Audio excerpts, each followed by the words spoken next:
You're in the Paracast, the gold standard of paranormal radio. And now, here's Gene Steinberg. With Gene and Chris in the Paracast, we're going to take a detour from mostly UFOs this week, a little bit later in the show. But right now, we want to just take a moment or two to observe the passing of a fellow traveler, and I mentioned him briefly in last week's episode. It's a small universe of people who have produced paranormal radio year after year, and a lot of us are a little bit older than we used to be. I expect I'm in the same age group as Art Bell or George Norrie, or, as a matter of fact, our friend Don Ecker. So we never know. Of course, we have these young, up-and-coming whippersnappers like Christopher O'Brien. Jeez. Wow, I don't feel young. Well, speak for yourself, my friend. Yeah. But I know you were on the show every so often, Kevin Smith, and he has been doing online radio since the early 2000s, kind of a little bit before I got into the game with the Tech Night Owl Live. He was treated in the hospital for a heart condition, and then when he left the hospital, he was seized and he didn't survive. An unfortunate thing, because the guy wasn't all that old. You know, if a person doesn't live to 110 these days, I think they could have hung around for a few more years, like Jim Moseley. Anyway, Kevin Smith is no longer with us, but you knew him and you were on his show. Yeah, actually, I was one of his first guests way back in, I think it was 2004, 2005. Kevin, was a pretty interesting guy, and I think a fairly up to speed host for the width and breadth of subject matter that these types of shows, Kevin's show, our show, Coast to Coast, you really have to, have a bit of research kind of chops under your hat. And Kevin managed to, I think, stay ahead of the curve in a lot of the subject areas. And I thought he was a very good radio host and had a very interesting background, spent a lot of time overseas. I think he trained law enforcement officers actually overseas at one point. And, I did do a show on quite a number of occasions and always had a good time. He seemed a little bit entrenched in a particular reality view, but, after you've been exposed to this stuff for the amount of years that he had, and of course you and I have, Gene, you do tend to lose a little bit of your objectivity, I think. I think you make up your mind in some ways, shapes and forms. And Kevin was like that. But I recall the last time I was on his show, he kept insisting that King Pakal Votan, of course, who is the Mayan king riding the rocket ship in the famous von Däniken interpretation. I've been to Palenque a number of occasions, very familiar with the archaeology of the spot, and I had a hard time talking to him that Pakal was not 8 feet tall. He was under 6 feet tall, and he just, I was wrong and he was right. So, Kevin was kind of like that. He was pretty definitive in his particular beliefs and stuff, and that's okay. I thought he made a very great radio host, was very gracious, and he'll be sadly missed, I think. He had a lot of fans out there. But anyway, we're certainly sad to see one of our fellow travelers no longer with us. Our best to his family and his friends. And there you go, Kevin Smith. No relation, by the way, to the one in show business, the other Kevin Smith. I know when you try to look him up online, that gets to be rather confusing. Yeah, it's a rather common name. But Kevin was an uncommon guy. I really did enjoy doing his show, and I didn't do it too many times, half a dozen or so. But over the years, I touched bases with him, and we did talk on the phone from time to time and compare notes. And he was a really nice guy. I remember when he visited Sedona about 3 or 4 years ago. We had a nice talk, and he seemed pretty excited about how his show was going. And again, you're right, Gene. It's really sad when we lose people, too soon. Kevin, I think, had a lot of life, and it's too bad that we're not going to be able to see where he was going to take his show and some of the things that he was investigating and researching. And I have to be honest with you, I wasn't terribly familiar with the show. I hadn't listened to it. And not because I'm trying to be a big muckety-muck or anything, or an egomaniac. The thing is here, I am so busy with my two shows, this one and the Tech Night Owl Live, and my writing and research, I don't have time to listen to other shows. No criticism intended. I just don't have the time. Speaking of making time to do things, you, of course, are taking valuable time away from a certain book that you're writing, Stalking the Herd. I want to understand this because you mentioned this on last week's episode with Mr. Fox, and that is you had to go back to, was it New Mexico because something you had assembled, some material, disappeared or you left it there? Yeah, and that was kind of a strange, I still haven't figured out what happened. I ended up missing about 5 pounds of research that I had, combed through and selected over a week. And I got home, opened my bag, and it was gone. I never saw it from the time that I packed it at my brother's house to the time that I opened it up, expecting to see the file and start going through it very excitedly. I spent quite a bit of time combing through probably the largest database related to the unexplained livestock death phenomenon, David Perkins' library. And much to my, just absolute joy and thankfulness, he spent an entire day recreating and recopying everything that I had lost. So I've finally back in the driver's seat again with, the majority of the material that ended up missing. One of the things that really kind of was a little irking was all the police reports that Greg Valdez, who of course we had on 3 weeks ago, he supplied me with copies of all his dad's cattle mutilation official police reports, and those I haven't replaced. It's just one of those things, you just don't know. I'm not really prone to, flying off into paranoia and conspiracy and all that, but it is a little strange that the material disappeared and that I was kind of held up from taking the first bus in the morning, had to wait 5 hours to take the second bus in the afternoon, and come to learn that they had overbooked the first bus by 11 people, which is unheard of in the bus business. I thought they only did that with airplanes. Exactly. You don't oversell bus seats. Oh, boy. What kind of... You had to stand all the way, I bet, like a New York subway. Seriously, how long a trip is it? Well, it's only 5.5 hours from Albuquerque to Flagstaff, which is, where the closest that the bus will stop. I'm south of about an hour from Flagstaff, but I guess the story has a happy ending. I'm sitting here looking at maybe 4 pounds of material that I'm compiling the hardest chapter of the book, the 1970s and the thousands of cases that were reported, some legit, some not, with the hysteria that swept the Midwest and Rocky Mountain states in 74, 5, and 6. Very, very dense, very difficult chapter to write. And the only real go-to guy in this particular time period for these cases is David Perkins, hence my trip there. But I did make a trip up to Colorado here this last weekend. And, boy, we sure had a lot of sightings up in the San Luis Valley. There were 5 in 2 days that I was up there. And I'm happy to say that we're well on the way of getting our second camera up for this San Luis Valley camera project. And we finally finalized the details for a high-speed internet connection for the entire system, which is a major, major hurdle that we've been struggling with. Once we do that, by the way, to make a long story short, once we do that, we'll try to work out a way to present it on Chris's site. It's not an easy thing because some of the techniques we were going to try are no longer being done. So I suggested an HTML5 solution, which may mean nothing to anybody, but maybe it'll work. This week we will focus on something other than UFOs, or at least I don't think it has anything to do with UFOs, and that is the Van Meter Visitor. And the subtitle of this book from Chad Lewis, Noah Voss, and Kevin Lee Nelson is A True and Mysterious Encounter with the Unknown, the Van Meter Visitor. Is it a Mothman in the Midwest? More to come with Gene and Chris. You're in the Paracast.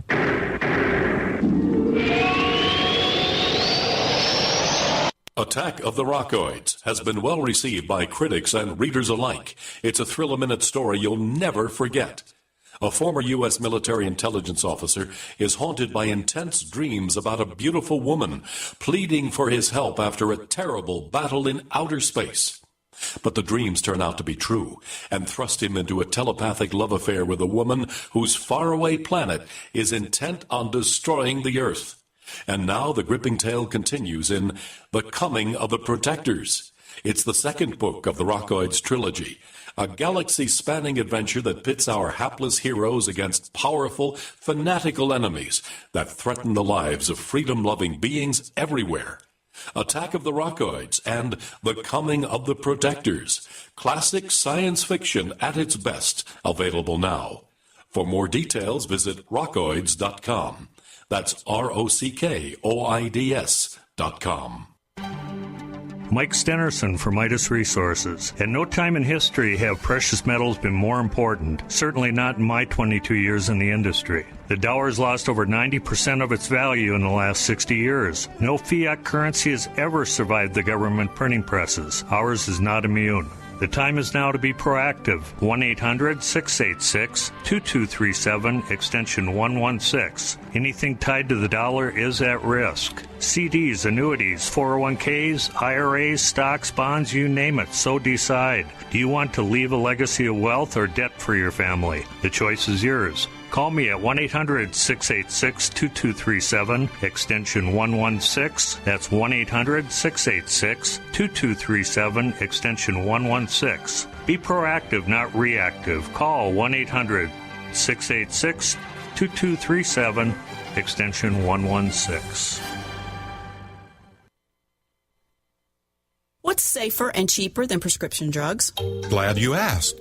The answer is Renovation Teas. Herbal remedies are much safer and much cheaper than prescription drugs. Taste great, and most importantly, herbal teas are effective and non-addictive. Renovation Tea is especially unique, and here's why. We spent years researching herbs and their beneficial properties. Renovation Teas uses only 100% organic, fair trade herbs. Our teas are blended towards specific ailments and health conditions, such as diabetes, blood pressure, anxiety, libido, detox, and much more. All Renovation Teas are formulated and hand-filled in Arkansas. Take care of yourself naturally, the way Mother Nature intended. Order Renovation Teas at renovationtea.com or call 870-784-3121. That's 870-784-3121. Renovation Teas. Renovate your health, one bag at a time. Hey, all you Dead Doctors Don't Lie fans, this is Justin Baker. If you missed the Doc Wallach seminar in January right here in Santa Cruz, then now is your chance to see him again. Dr. Wallach is going to be doing a Central California health tour the first week in September 2013. You'll have 4 opportunities to attend his world-renowned health lecture, which is helping people from around the globe reverse disease. Doc will be at the Pacific Cultural Center at 1307 Seabright Avenue in Santa Cruz on Tuesday, September 3rd. The doors open at 6:30 p.m. On Wednesday, September 4th at 6:30 p.m., we will be in Modesto at Soul Harvest Worship Center, 4718 Greenleaf Court, followed by 2 lectures on Thursday, September 5th at 10:30 a.m. at Mosswood Park Great Hall at 3612 Webster Street in Oakland. And the last event of the health tour will be in Sacramento the evening of September 5th at 6:30 p.m. at the Church of Scientology at 1007 6th Street. Don't miss these life-changing events. Seating is limited, so contact me today at 831-331-9523. That's 831-331-9523 to reserve your free VIP seats. We'd like to hear from you. If you have a comment or question about the Paracast, send it to news@theparacast.com. That's news@theparacast.com. And if you'd like to catch up on past episodes, we have hundreds of shows for you to download, direct from theparacast.com. That's theparacast.com. Or check us out at iTunes. So probably we're not going to talk about UFOs today. I know some people write us and say, why is it always UFOs? And part of that is because I came up from the UFO field. Chris is a counterbalance because he's covered cattle mutilations and all sorts of other stuff, ghosts and things like that. We've also done shows about strange creatures. We had one show where we devoted a long segment to the Flatwoods Monster. But with Chad Lewis today, and he's one of the authors of the Van Meter Visitor, we're talking about what? Is this like a bat-wing creature? Or, Chad, is this a Mothman in the Midwest? Tell me more. Yeah, we certainly don't know. It may be the predecessor to the Mothman that appeared in West Virginia in the 60s. What we know is that it's an 8-foot giant bat-like creature with large featherless wings that has this blunt horn sticking out of its forehead. Oh, well, I don't want to meet up one of those in the dark alley here, I'll tell you. Right. It has a lot of similarities to the Mothman, but also some differences that I've never encountered before in my research of strange creatures. Like the glowing horn. Yeah, it has this glowing horn. It also has the ability to emit some strange odor that seems to wipe away the memory of those who encounter this odor. So, again, it has several similarities, but many differences as well. All right, the amnesia capability. Now, that's wacky. I haven't heard of that before. And, of course, I haven't studied all the cases on the universe, but is that unique, the ability to cloud people's minds so they can't see them? It sounds like the shadow. Maybe the Van Meter visitor was an influence of the shadow. Yeah, also it seems to fit more in ufology and UFO reports of alien abduction, where abductees report not only having their missing time or missing memories, but also false memories, a memory of seeing a giant 4-foot squirrel or a rabbit with these large black almond eyes. So it's almost as though these beings put the memory into the abductees. So it's very similar to that on those aspects. Well, we're kind of getting ahead of ourselves here a little bit, Chad. Let's take it back and set the stage about the town. Give us a little bit of background of what was going on there. Of course, talk about the mine and other important, pertinent elements that actually figure prominently later on in the story, especially the initial sightings on the rooftop. So why don't we take it to the beginning? Why don't you give everyone a bit of a setup here in the background? Imagine it's 1903 and you're in rural Iowa. You're about 20 miles southwest of Des Moines in a small town called Van Meter, which was about 900 residents, mostly farmers. They had the typical couple saloons, a small hotel. When you think of a rural Iowa town, you're probably thinking of Van Meter. So nothing out of the ordinary happened there very often. And it wasn't until about 1 a.m. one evening when a local implement dealer was coming back into town when he noticed a ball of light hovering over the building. He thought it was a burglar, which was an obvious choice back then. So he proceeded with caution. But as he got close to this ball of light, it simply disappeared and then reappeared directly across the street and then disappeared into the night before he could even investigate it. And he really didn't think anything of it. He told a few people about it the next day. But again, it was just a ball of light hovering over a building, probably just a prowler or burglars. So it started off really slow. After this, what happened next once he saw this thing for the first time? Sure. As far as he knew, it was a ball of light. He talked about it to other residents the next day. But that next evening, about 1 a.m. again, a local doctor who was sleeping above his office in the same building that he worked in, he was woken up by a bright light blinding in his office window. And the newspaper said that he grabbed his gun and ran outside where he saw what he reported to be this half-human, half-animal with giant bat-like wings and the horn protruding from its forehead. And this guy blasted at close range 5 shots at this beast. And when he noticed that he either missed or the bullets had no effect, he saved the last bullet, I think, for himself, and he ran back into the safety of the apartment he was in, and he waited for daylight to arrive. I know it's interesting here, the shoot first, ask questions later kind of belief. Is that common among cases that involve strange creatures in that particular point in time? We have to remind everybody we're talking about 1903. Yeah, 1903 rural Iowa. If you were afraid of burglars coming after you, most of the townsfolk probably were armed and they would shoot. Because if you were foolish enough to try to rob these places, you were foolish enough to deal with the consequences. So I didn't think it was that outrageous for the doctor to start blasting at something that was coming into his home or his office. And certainly he felt threatened enough to unload his weapon on it. So it wasn't affected, was it? No, like I said, either he missed all 5, which he shot at less than 15 feet away, or this thing was impervious to the human weapon.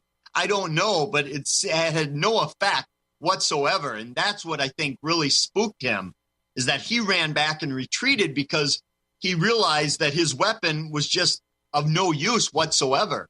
How did you find out about this case? Give us a little background on what prompted you to do the amount of digging that you did. And this is not easy research to do, going back over 110 years. I mean, this is pretty rarefied realm in paranormal investigation in terms of research. How did you find out about it? My co-authors, Noah Voss and Kevin Nelson, we were planning a legend trip into Iowa to explore some of the best paranormal cases. And we had a lot of good stuff lined up. A cemetery where a black angel of death, if you go in there at midnight, you'll die. We had an old abandoned town where a werewolf-type creature was said to prowl.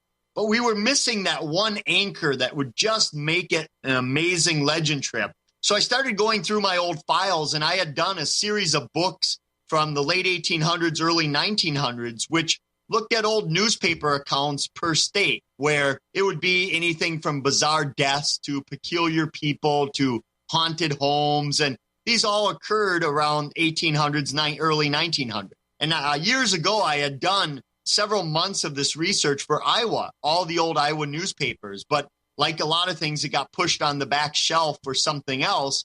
So I thought I would just start flipping through these old files and maybe something would pop up. And that's when I was flipping through and I saw this article about Des Moines' new monster. The paper had it wrong. It was Van Meter, but close enough. And I thought right away, reading about this mysterious beast, that it was going to be an easy case to solve. I would just make a few calls and find out that this was a hoax or something else. But I soon found out after calling the local librarian, Jolena Welker, that this case was still going. It wasn't forgotten. It was just nearly hidden. So that's really what began digging. We'll dig into more of this. The Van Meter visitor. Who and what was it? Kind of strange, isn't it? Chad Lewis joining us, one of the co-authors of the book. With Gene and with Chris, you're in the Paracast.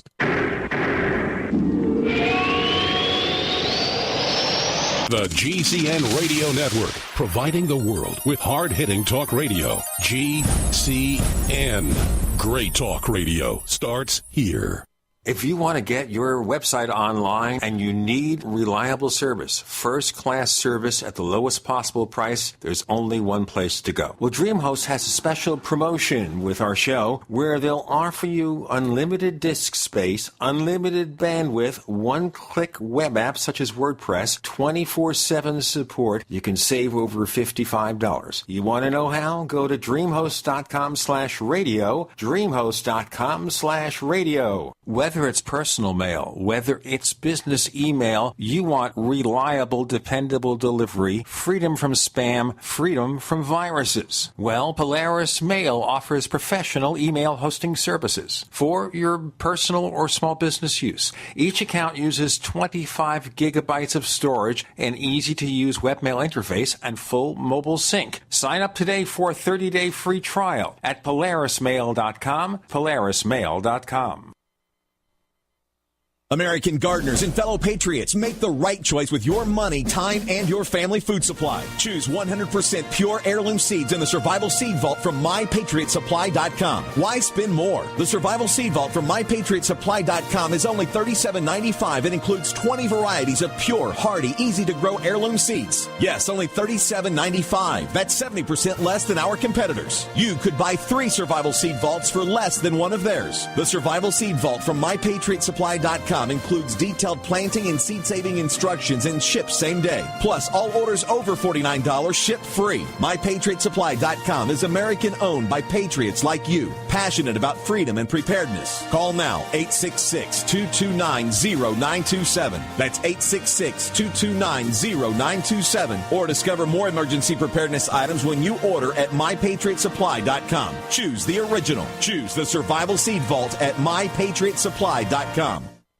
For over 5 years, you've been hearing about the Berkey guy, so you may know a few things about him. For example, you are well aware of the superior quality and effectiveness of Berkey water filters and accessories. But did you know the Berkeys have had independent lab tests done to prove just how effective they are? It's true, and he can email you the test results. Just visit goberkey.com. You may also know that the Berkey guy has helped tens of thousands of people get better prepared. Now here's something you may not know. GoBerkey.com has amazing specials and deals all the time on a wide variety of survival and preparedness products. Most ready to ship same day. Visit the Berkey guy at goberkey.com and be sure to click the red Products on Sale Now button. You can always call toll-free 877-886-3653. Again, that's 877-886-3653.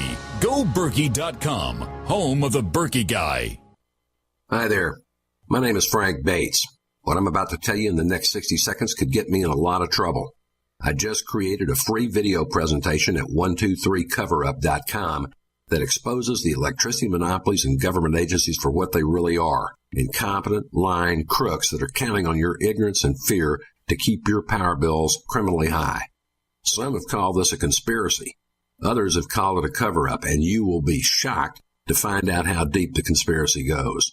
My video at 123coverup.com exposes the truth and shows you the secret of how I beat them and how you can beat them too. Watch the controversial video that thousands of other smart patriots have already seen in the last 3 months. Go to 123coverup.com and discover one weird trick to slash your power bill and protect your home. Go watch my video now at 123coverup.com before they force me to shut it down. Again, that's 123coverup.com. This is Leslie Kane, and I'm with the Coalition for Freedom of Information, and you are listening to the Paracast. I was thinking, neighbors, that maybe Chris O'Brien would bring out one of his flying monster kind of voices, but then what kind of voice do you bring out for a flying monster? Chad Lewis joins us, one of the co-authors of the Van Meter Visitor. So you're on a trip to find paranormal events, and you got, I guess, more than you bargained for, huh? Yes, and this was very difficult because when we went to town, we had the original newspaper accounts, but that was it. There was no historical society either today or in 1903 in Van Meter. Of course, all of the witnesses have long passed on. Many of their family members have moved out of the area or they're no longer around themselves. So we really had to start from scratch. And I think that's what made it interesting for me, is that this was practically an unheard of case that we had to really dig up from scratch. Let's look at the mechanism of doing this research. Newspaper clippings at the time, much pay dirt there? Yes. Luckily, the newspaper of the time listed every single witness in the newspaper. So we were able to go back and dig these people up through other newspaper accounts and find their photos and the town history a little bit that existed.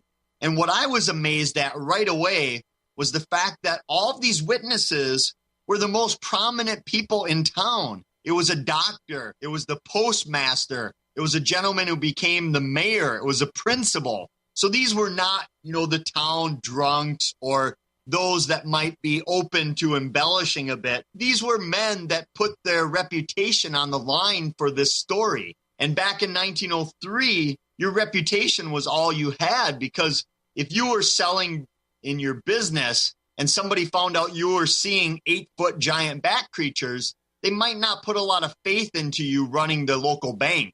I wouldn't think so. I certainly wouldn't think you want to put those people on the police force either. Okay, so we look at the newspapers of the time. Now, how far and wide did these stories spread? Because obviously we didn't have the worldwide communication we had today. So was it confined just to the locality and the regional area, or a wider range?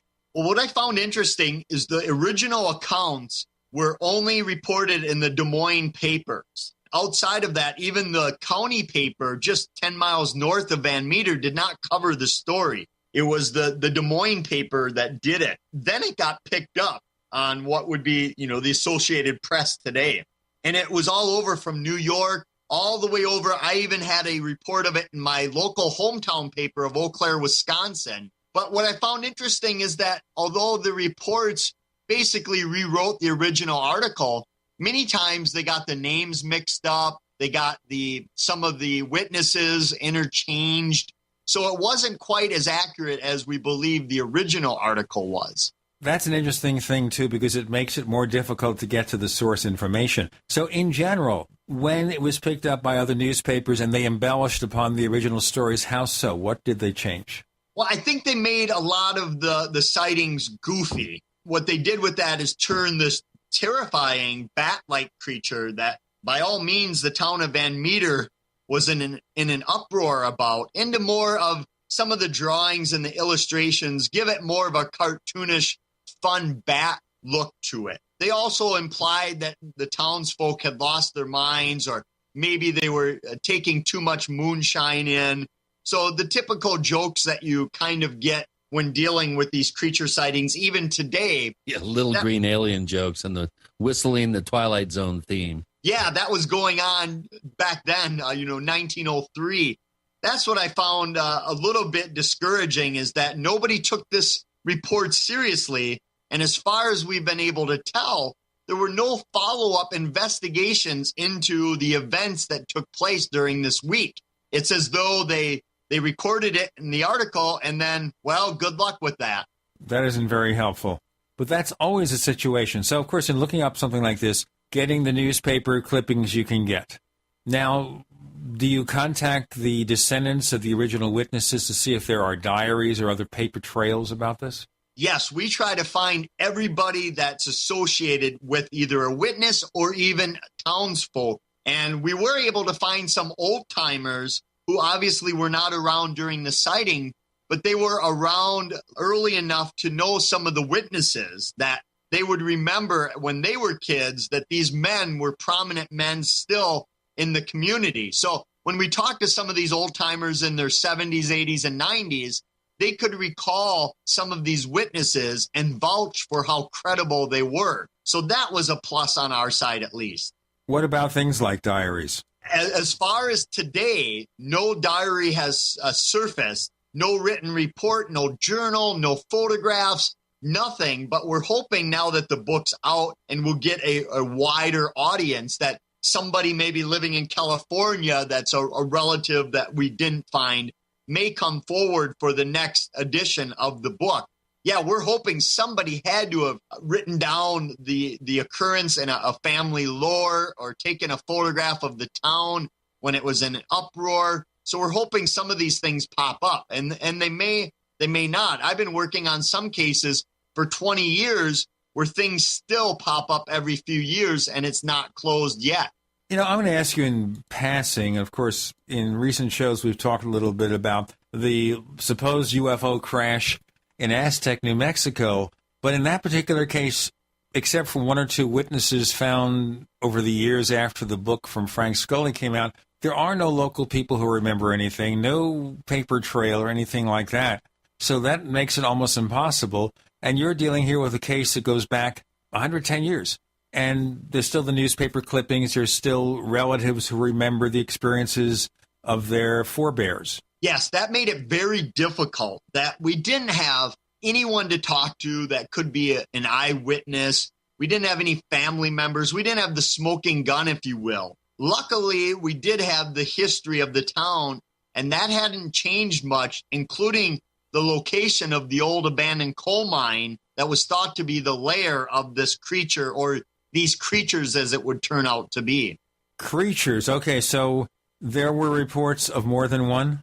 On the very last night, as the town is taking matters into their own hands and they're gathering a posse together to exterminate this beast, they gather around the old coal mine and they see this beast that they've been seeing all week. But now standing next to it is a smaller, identical-looking creature, which may have been the female gender of the species, or maybe an offspring, one that wasn't reported, but at least two that were seen that evening. The local brick and tile factory workers who saw this and heard it reported that it sounded like Satan and his imps were rising up from hell for battle, leading me to believe there may have been many, many more of these in that old abandoned mine. Okay, so you're saying here that at some point in time, the sightings just upped and stopped. After how long? It was 5 nights of sightings, 1 week, and that's when the posse gathered out at the old coal mine.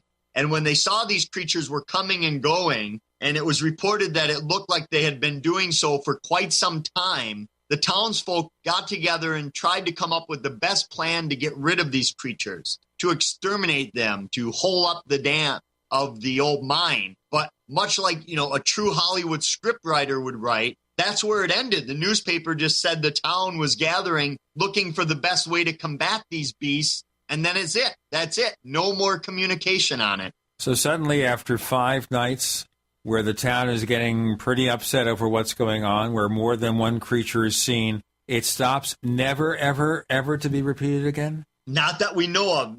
Nothing was ever reported again. It may have been that it continued on for another week or a month or so, but they never did another newspaper article on it. And I think the townsfolk were pretty frightened at this point because they gathered, and while they saw this creature emerge from the depths of the coal mine, the newspaper said that the posse let off a fire of bullets that could have sunk the Spanish fleet. That's how many that they let off. But again, no problems whatsoever for the creatures. They were immune, invulnerable, or something like that. Chad Lewis talking about these mysterious creatures, the Van Meter visitor or visitors. With Gene and Chris, you're in the Paracast.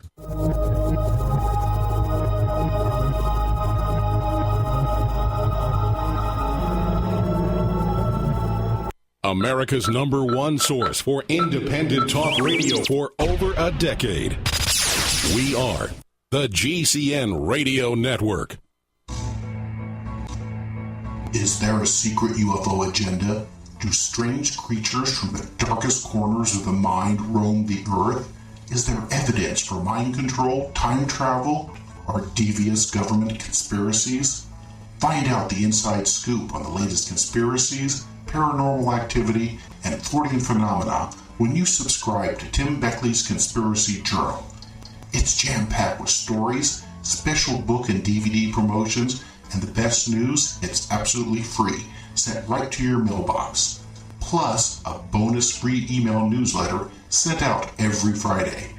Simply send an email with your name and address to Mr. UFO at webtv.net. That's Mr. UFO at webtv.net. Find out what they don't want you to know. Hi, this is Steve Sanchez, and based on a recent study, it was found that 57 million Americans had legal issues over the last 12 months, but only 60% of those studied sought out the services of a lawyer. Why? In a nutshell, affordability. Well, my friends at Legal Shield have created a solution that can help you not if, but when you need an attorney. For as little as $17 per month, Legal Shield will provide you unlimited access to qualified attorneys at an accomplished law firm for advice and counsel on legal issues, no matter how serious or trivial.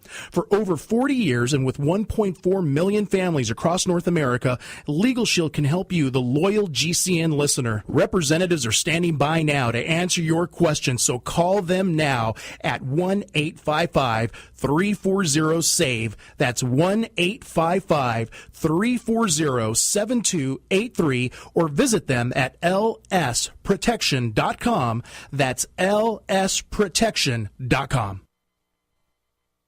What's safer and cheaper than prescription drugs? Glad you asked. The answer is renovation teas. Herbal remedies are much safer and much cheaper than prescription drugs. Taste great, and most importantly, herbal teas are effective and non-addictive. Renovation tea is especially unique, and here's why. We spent years researching herbs and their beneficial properties. Renovation Teas uses only 100% organic, fair trade herbs. Our teas are blended towards specific ailments and health conditions, such as diabetes, blood pressure, anxiety, libido, detox, and much more. All Renovation Teas are formulated and hand-filled in Arkansas. Take care of yourself naturally, the way Mother Nature intended. Order Renovation Teas at renovationtea.com or call 870-784-3121. That's 870-784-3121. Renovation Teas. Renovate your health one bag at a time. A little over a year ago, I began to do a lot of research into why, even though I had a pretty good-sized meal, that I was still starving. And my research led me to a well-known fact that most of the soils that we grow our crops on here in the United States and across the industrialized world are almost completely depleted of almost all of the key minerals and trace elements that our bodies need to rebuild themselves, fight off cancer, and be healthy. I then searched out the best vitamin and mineral company out there and discovered Youngevity. The Youngevity products are designed to give you the real nutrition you need, and once you've got that, you don't have to eat as much to be satisfied. I've lost 37 pounds in 2 months, simply getting the vitamins and minerals I need. Check it out for yourself. It's incredible. Go to InfoWarsTeam.com today and order your first canister of Beyond Tangy Tangerine Complete Multivitamin Mineral Complex Dietary Supplement. That's InfoWarsTeam.com. This is Jerome Clark, author of the UFO Encyclopedia and other books. You're listening to the Paracast.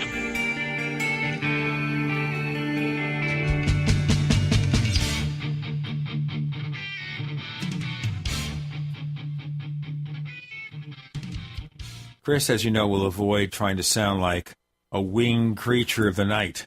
Okay, the book is called The Van Meter Visitor, and we're talking to one of the authors, Chad Lewis.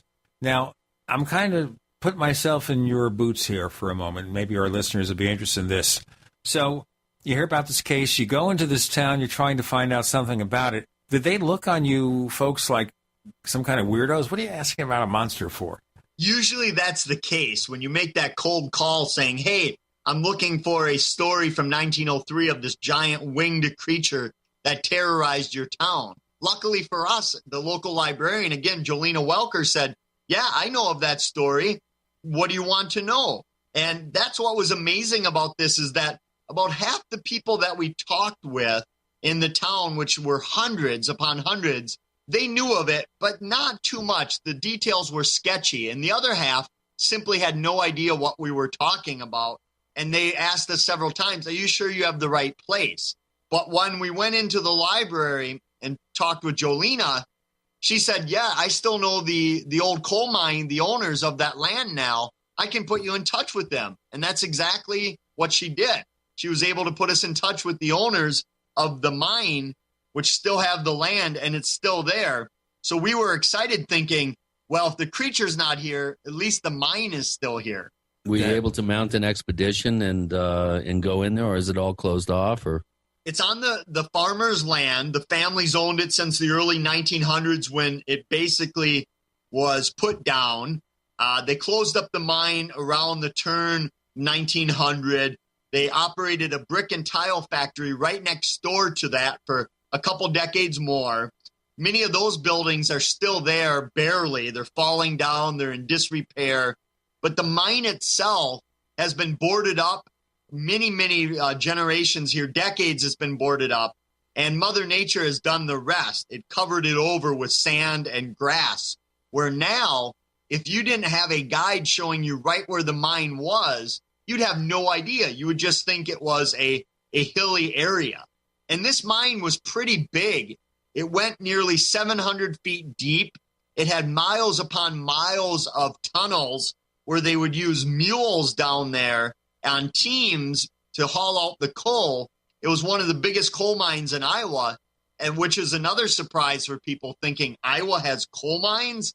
But it was pretty huge, but there's no way back into those mines as of today. Sounds like great material for a screenplay. This has Hollywood written all over it. Now, for the people who haven't had the benefit of reading the book, or in your case, researching and writing it, let's give the best general description that we have of the creature, just so people can get a real good sort of mind's eye view of it. Sure. The best description we have came from a gentleman who was awoken by a gunshot, which another man shot at the creature, and instead of killing it, it just beamed its light on him and released that strange odor, and it wiped out his memory. But the other gentleman across the street, Sidney Gregg, who was a respected businessman, he got the best look at the beast. He saw it descending the telephone pole using its beak like a parrot. He said when it got to the ground, it stood over 8 feet tall and had these giant leather-like featherless wings that it extended. Now, at that same moment, it had that blunt horn on its head that was shining a light. It seemed to self-produce this light. As it crouched down, he thought it was going to run through the town, and then the local train came through, and it seemed to spook the creature. So he said it moved, it hopped like a kangaroo as it ran through town and then simply kind of sailed off with its wings extended out toward the direction of the old coal mine. So much like very similar to some of the Mothman sightings where people saw it flying, but not actually flapping its wings, almost as though it had the power to fly just with its wings extended. Very fast question here. Is there a history in this community of other strange events over the years, or is this a singular set of events that stands unto itself? Well, like much of Iowa, during that time, there were tons of haunted stories. Just about an hour and a half north, they had a sea serpent. Actually, in the Raccoon River, which runs through Van Meter, there was talk of there being a sea serpent there. Of course, there were UFO reports around the same time period. So it does seem to be a paranormal hotspot. Okay, so I was saying we wouldn't be talking about UFOs, but I guess we are. All right, so this appears to be a place where lots of events happen. What about monsters, creatures like that? No, not that we know of. And most people are familiar in that area with the traditional creatures. Many people are hunters, they're fishermen and fisherwomen. They know what's in the area. You know, they hunt bear, they hunt deer quite a bit, of course, even some turkey hunters there. So people are out in the woods. It's very rural.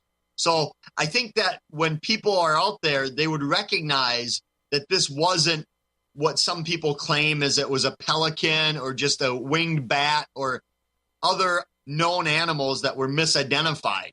So I think that's one thing, too, is the townsfolk are pretty good about identifying animals. So if something were coming out that was in the field of cryptozoology, they would certainly report it.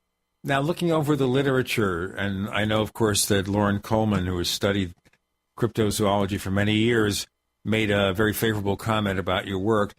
And that is, if you look around the world, do you find anything like this particular creature close, other than possibly Mothman? Yes. Actually, when we started digging up these flying cryptids, if you will, these bat-like creatures, we had a report around almost the same time out in Utah where people were seeing this giant bat creature, but it seemed to be even bigger than the Van Meter one. As some said, it was carrying off horses. That's how big it was. And there are a few newspaper accounts with an illustration of this giant bat creature, carrying off this horse in its talons. So this creature was reported. Of course, we also bring up, the snallygaster that was out on the East Coast.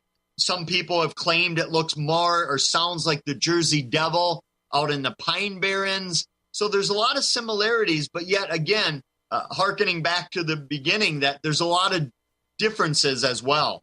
Now, the skeptics will say that the newspapers of the time were apt to make up stories to gain circulation. So they'd sit there, they concoct reports of alleged creatures or whatever, just to get people to buy the paper. Yes, and that happened quite a bit. I've done several books on old newspaper accounts from the late 1800s, early 1900s, and half the fun of some of these reports is to determine whether or not you believe them. When you hear of a case out of Wisconsin of a half-human, half-monkey boy being born, you start to think, was it a slow day or did this really happen? Because back then, no one could verify your work. Nobody was going to Google to make sure that you were telling the truth. So those reports did happen, but usually they would make up a name of somebody in town that didn't exist. It would never involve some of the most reputable people and include direct quotes from them. So that's what I think this stood out about the Van Meter case, is that it did have all these people that we could tie back to the town. Another interesting possible correlation or similarity is to the Ropan in New Guinea. which is almost a pterodactyl appearing flying creature, but it also has some sort of self-illumination. It glows. And that to me is an interesting correlation. The Ropan are also, I guess in the tradition there, thought to be grave robbers. They dig up freshly interred bodies as food. Tell us a little bit more about, I'm really intrigued by this glowing horn and the light beam and the noxious gas. How much do we know about that? How many actual victims were overcome by this particular part of the equation? As far as we know, there were 2 instances where the creature released this gas, and I'm not sure if it did it on purpose or if it was a defense mechanism, because both times it released it, it was being shot at. The first time it released it was on Thursday night, Friday morning, again, 1 a.m. That's when the local hardware store owner, O.V. White, took deliberate aim at the creature that was sleeping on the telephone pole. He shot at it, thought he hit it, thought he killed it, but instead it just flashed its light on O.V. White and then released that odor. And O.V. White said as soon as that odor hit him, he remembered nothing more of the evening. Now, that's an interesting question, too. This memory gas.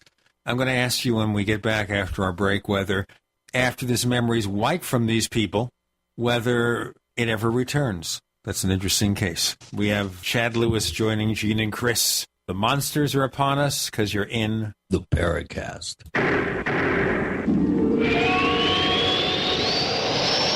Are you tired of searching for great talk radio? Something more important. Search no more. We are the GCN Radio Network. Hi, this is Ted Anderson. If you'd like to listen to GCN programs on the go, I have great news. GCN has created a Droid and iPhone application, and it's free. Just as easy as going to GCNlive.com, click on the banner, and download. Before you know it, you'll be listening to your favorite hard-hitting GCN shows, live or on demand, right on your Droid or iPhone, 24/7 and on the go. So download the Droid and iPhone app free by clicking on the banner at GCNlive.com. Thanks again for listening to GCNlive.com. Again, that's GCNlive.com. Hi, this is Ted Anderson. Have you ever wondered why banks, stockbrokers, investment advisors won't talk about gold IRAs? They've been available since 1986, yet the financial industry won't recognize the value of gold for your retirement. Gold has outperformed paper investments, yet no word about IRAs. If you would like to have gold for your retirement, call 800-686-2237. Don't get left behind by rising inflation and low returns. Call 800-686-2237. Secure your future and call 1-800-686-2237. Summertime is sale time at Herbal Healer Academy. Current customers know this is the time to save big and stock up at herbalhealer.com. New customers, welcome to the web's best place to save on vitamins, minerals, and more. Right now, Herbal Healer's summer specials include our 500 parts per million colloidal silver, all sizes on sale, CoQ10 with Hawthorne, Colon Enhancer, Sea Cucumber, Super Fem and Super Male Plex, plus glucosamine chondroitin, our best-selling liquid CalMag Vitamin V, and our colloidal minerals, all on sale for summer at herbalhealer.com. And Herbal Healer also offers certificate correspondence courses in natural medicine. Enjoy same-day shipping and free online newsletter. Log on to our nation's leader in supplying quality natural medicine and education since 1988. Herbal Healer Academy at herbalhealer.com.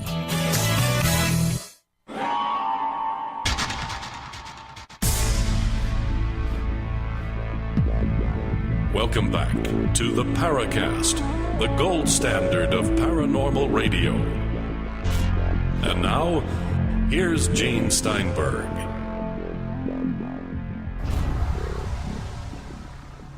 Cryptozoology, strange creatures of the night. What was the Van Meter Visitor with Chad Lewis? Okay, some people receive a dose of this gas or whatever, this memory gas. Do they ultimately retain or regain their memories, or is it one of those situations where something may have happened, but they never remember what? Well, with O.V. White, the first man hit by this gas, we don't know. He could have remembered a few days later and wrote about it or talked about it, or he could have died without knowing what events took place after it hit him. Again, another comparison to abductees and UFO research is that oftentimes these abductees who have missing time, as they call it, just patches of their memory they can't recall. Oftentimes over the years, even months after, little pieces start to come back, whether they're watching a show that reminds them of it, or they're reading a book, or even a dream that will start to piece the memory back, and they'll have these half remembrances and start to piece it together. But as far as we know with this mysterious odor, that did not occur. So they don't know what could have happened after this struck. Now, about this odorous gas, this amnesia substance or whatever, are there other cases of other monsters where they also have this capability? Yes, of course there are cases where these monsters release some type of a chemical or gas. Now, many people will draw back to the Mad Gasser of Mattoon case, where this mysterious gas was released and people were getting nauseous and sick. But of course, with the Van Meter, we don't have any accounts of people getting sick, which one of the theories that we looked at was this anything more than mass hysteria? Did somebody see something, a ball of light, and then it just kind of flourished through town over the next week where it turned into this giant bat creatures? And one of the hallmarks or the trademarks of mass hysteria is that people often have a sudden onset of physical ailments that accompany mass hysteria. And outside of the memory wiping, there were no physical ailments. People weren't getting sick. People weren't vomiting. So it really doesn't fall into the mass hysteria in the traditional sense. Striking that you draw a resemblance or a comparison to UFO abductions, at least in the owl-like creatures that are sometimes seen there. So is it possible, let's just raise that silly question, is it possible at all that this Van Meter creature was not what it appears to be, but something to hide the memory of the real creature or entity or whatever? Yeah, that's one of the theories out there, and that's getting really bizarre. And one of the areas that I truly enjoy is that maybe it was projecting this ability that other creatures seem to have, that, you know, shapeshifters or skinwalkers or other accounts of these beasts, that they may not actually be what they tend to be. Now, throwing it even further into disarray is the fact that many townsfolk today in Van Meter believe that the creature wasn't some type of bat, but it was the devil itself that was coming up from the mines or from hell, that they thought it was a demon or a devil based on the account. So we're spanning the entire spectrum of what various things this thing could be. Okay, that raises more of a religious kind of specter, doesn't it? It certainly does. And we can assume that the people of 1903 held religion very close at that time. There were several churches that were in operation, that are still in operation in Van Meter. So we know these people probably would have looked at it as a hideous sign of something that was not good for the community. And I bet many of them did think it was a demon or the devil. Any indication of how this was taken in a spiritual sense? Were there any blessings, or was there any mention of clerics or priests or ministers becoming involved to either work on getting rid of the creatures or administering to the people who obviously would be a little freaked out, I would imagine. Do we have any indication that what would it be? The liturgy was involved? Not that we know of. Again, it probably happened, and that's an excellent point. But what I found truly fascinating is that the newspaper doesn't talk about any spiritual leaders or religious leaders. What it talks about is the townsfolk went to the men of science. They went to the local principal, who was thought to be one of the most highly educated people in Iowa, and he called it an antediluvian, this creature of, early times, this ancient beast that walked the earth. So instead of turning to the church, they simply turned to science, which was a bit unheard of back then. Kind of sounds like a Lovecraft short story or something. Yeah. One of the things is that many people said this had to have been a hoax. It's just too bizarre but it was touching on things that would come into UFO research and folklore 60 years later. So if this was created by the author of the original news article, he was way ahead of his time and should have been writing movies or radio or something, because he was a fascinating teller of scary tales, where I've had many people say, this really should be a movie because it's just that bizarre. Well, they made the Mothman Prophecies into a movie, although it was of mixed quality and mixed success. But since the question's raised here, now in the case of the Mothman in West Virginia, its appearance seemed to almost predict or herald the crash of the Silver Bridge. Was there a bridge or any other natural disaster involved in this part of Iowa? Because of the similarities with the Mothman reportings, that is one of the things we started looking for is tragedies, mishaps, misfortunes, either prior or directly after the sightings of the visitor. And we were unable to find them. The town did burn down, but that was nearly a decade after the last reported sighting of these creatures. And we don't know if these creatures remained in the mine for days or decades, or if they found another escape and they went to West Virginia or somewhere else. We don't know, but that was one of the correlations we wanted to look at, is that this evidence of tragedy that we just were unable to find as of yet. Now, even assuming that somebody made up some of this story, that the details of something were embellished, how does one get to the core event? Because that makes it all the more complicated. And it was complicated because the day after this appeared in one of the Des Moines newspaper, it was reported the next day in a rival paper where they said these reports were happening, but they were greatly exaggerated. They didn't go into detail. They said, yes, people have seen mysterious lights. Yes, the banker did shoot out the front window of his bank, shooting at some winged figure, but yet they're still embellished. So we have that, too, that threw a little cold water on this case. That was it somebody in town who was upset with all the attention that the town was getting, or was it really something that was embellished? And again, this is just one of the numerous unanswered questions we have about this case. But they haven't made a tourist attraction. It's not like Roswell, New Mexico, or Aztec, New Mexico. They're not saying Van Meter, home of the visitor. That's exactly true. They've never done that. In fact, unfortunately, when you go there, there won't be anything to remind you of the creature. Now, that's changing now that the books come out. But before, when we went there, there were no cutouts of the monster, the visitor, where you could put your head in there. There was no Mothman statue like there is in Point Pleasant. There were no billboards and murals of the creature. It was really, if it wasn't forgotten, it was simply brushed off. So that was another indication that the people of Van Meter in 1903 wanted nothing to do with this story getting out. They weren't looking at it to draw tourists in, much like in my home state of Wisconsin when they came up with the hodag, this mystical beast that terrorized the Northwoods forest. That was put together to draw tourists in, where that wasn't the case in Van Meter. Ouch. Well, at least it's promising anyway that they're trying to do something.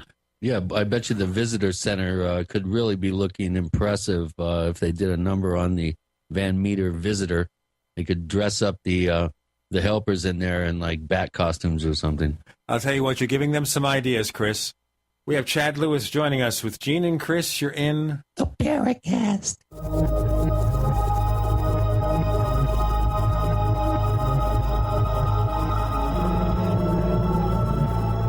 Attack of the Rockoids has been well received by critics and readers alike. It's a thrill-a-minute story you'll never forget. A former U.S. military intelligence officer is haunted by intense dreams about a beautiful woman pleading for his help after a terrible battle in outer space. But the dreams turn out to be true and thrust him into a telepathic love affair with a woman whose faraway planet is intent on destroying the Earth. And now the gripping tale continues in The Coming of the Protectors. It's the second book of the Rockoids trilogy, a galaxy-spanning adventure that pits our hapless heroes against powerful, fanatical enemies that threaten the lives of freedom-loving beings everywhere. Attack of the Rockoids and The Coming of the Protectors, classic science fiction at its best, available now. For more details, visit rockoids.com. That's ROCKOIDS.com. Making the right decisions is a challenge to investors. Are we going to see economic growth, slide into a recession, or at worst, depression? Hi, Ted Anderson from Midas Resources. We all know when a company acts irresponsibly, divesting ourselves in a move towards safety is prudent. When the market becomes volatile, U.S. Treasuries are a safe haven. But what do you do when the U.S. government overextends itself and spends beyond its means? Many investors are turning toward gold as a common-sense alternative to traditional paper investments. Midas Resources has put together a powerful book titled 10 Reasons to Own Gold, discussing costs, benefits, risks, featuring full-color illustrations, weights, and measures. The book is free and can be yours by calling 800-686-2237. Paper investments are dwarfed by gold's 6,000-year history. Discover how gold may be right for you and your IRA by calling 800-686-2237. Whether buying or it's time for you to sell, the book is free. Call 800-686-2237. It's hurricane and wildfire season again. Why do thousands of people sit in these reoccurring problem areas year after year, betting their lives that the disaster won't get them? Hundreds of you helped eFoods Direct ship 50,000 donated meals to the Oklahoma victims. The problem is we can't help everybody. If every one of us who can will take care of ourselves, we can all pitch in to take care of those who really can't. The new just-in-case pack from eFoods Direct is the big brother to the 7-day emergency pack designed for Oklahoma disaster donations. It contains a 2-month supply for one person, or a 1-month supply for 2 adults, or a 2-week supply for a family of 4. The $320 price is $50 less than retail. Call 800-409-5633 on the web efoodsdirect.com/Alex. Order 2 or more, get 10% off, free shipping applies. Call 800-409-5633 on the web efoodsdirect.com/Alex.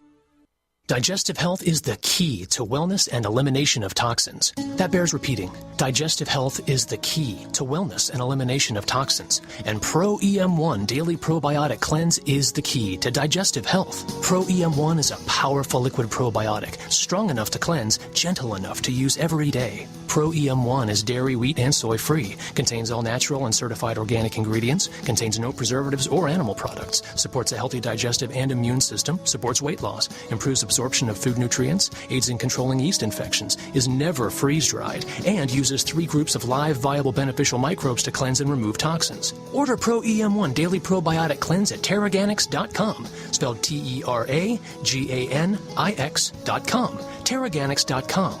Or call toll-free 866-369-3678. That's 866-369-3678. Pro EM1, the raw probiotic. We'd like to hear from you. If you have a comment or question about the Paracast, send it to news@theparacast.com. That's news@theparacast.com. And don't forget to visit our famous Paracast community forums at forum.theparacast.com. That sounds like a voice you'd use for the Paracast, Chris. I don't want to say any more about it. Good one, Gene. Okay. Well, that was good. You like that, huh? You can write that down. The Van Meter Visitor is this very fascinating book. Chad Lewis, one of the co-authors. Now, in going out there, doing your research, Chad, did you feel you encountered evidence of a genuine event, or is that jury still out? As I said before, when I first got this case, I thought this is going to be a lot of fun, but it's going to be short. We're going to solve this within a couple days. It'll be no problem. It was either a practical joke or a hoaxster or something that was going on that wasn't this creature. But as we dug deeper and deeper into this case, we were left with more questions than answers. And we started ruling out some of these possibilities of people saying that it was a robber, that it really was somebody trying to rob the bank and the hardware store and such. But on several different nights, people shot at this thing. Whether you're the most diehard robber in the world, I would assume that after several nights in a row of getting shot at by shotguns with buckshot and immense proportioned guns, that you would probably go to another town to start robbing. So that and many other things led me to believe that it wasn't a practical joke or a robber that was causing this. It had to be something else. Now, what that something else is, that's the $1 million question. Yeah, some questionable mushroom soup possibly in the diner. Yeah, that's one of the things we looked at, again, that maybe this was all just people going out of their way to create this mass hysteria in a sense. And that's something you can never rule out until, we have somebody's diary of it or their journal that pinpoints it directly. Or I would assume somebody took a picture of the bank's front window that was shot out by the terrified bank teller as he tried to protect the town's money from this creature. So until those things find their way to us, we might just never know. Yeah. Who knows? It could have been an outbreak of rye ergot poisoning, and maybe somebody had bad rye bread in the morning, and then, boom, they got hit with all kinds of psychedelic images. I mean, anything's possible. I mean, that happened in the 50s in France, where a whole town was poisoned by naturally occurring LSD on rye mold. So, I'm not saying that's what happened here, but you can't rule anything out or anything in until you've done as much research and digging as possible. Speaking of digging, have there ever been any sort of indications that the mine was ever explored by people of the time or later on? I have someone here on the Paracast forum at forum.theparacast.com who's volunteering to do some spelunking to go look for these things. Maybe they're still down there and they have another way out. That's exactly what we thought. Now, the owner of the land, his family has owned it for a long time. He's an older gentleman, and he's one of those stereotypical farmer ranchers, this no-nonsense type of guy that you wouldn't think would get spooked by anything. So when he took us on a private tour of the land, I don't think he even believes the story, but he did tell us that when he was a kid, him and his relatives were afraid of playing around the old mine where it once was, and he had no idea why he was frightened by this. Just he picked up a sense that something wasn't right about this, and they didn't want to play there. And again, this threw me back because I had no idea that, again, he would be spooked by anything. He was that farmer that looked like he had seen everything in life. And I asked him what he thought about opening it up and going down there. And he was interested not only to see if the creatures were still there, but what other remnants were still down there. Did they still have some of these carts and buggies that were down there, all the old mining equipment?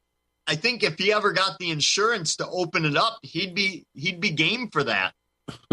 Just be careful if you enter a room and there's all these pods on the ground that are starting to open up. You might get a face sucker like an alien. Yeah, that's time to retreat then as well. Do what the rest of the Van Meter people did and just retreat into the safety of the building. How long did this mine survive? It went another decade about. Nobody quite is sure. Again, back then, this small town, unlike any other place I've investigated, simply did not have a lot of records. It's almost as though they were trying to get rid of the town history. Maybe that's part of the whole conspiracy theory that they wanted to get rid of this case or never talk about it, so they didn't write it down. But we do have one piece of evidence that would make us think that it wasn't all imaginary, that the night at 1 a.m. when the bank manager shot out the front window, the next morning he was expecting to go out to find the body of this burglar or the creature, or at least some blood or some feathers, something that would indicate that he had shot something of flesh and blood.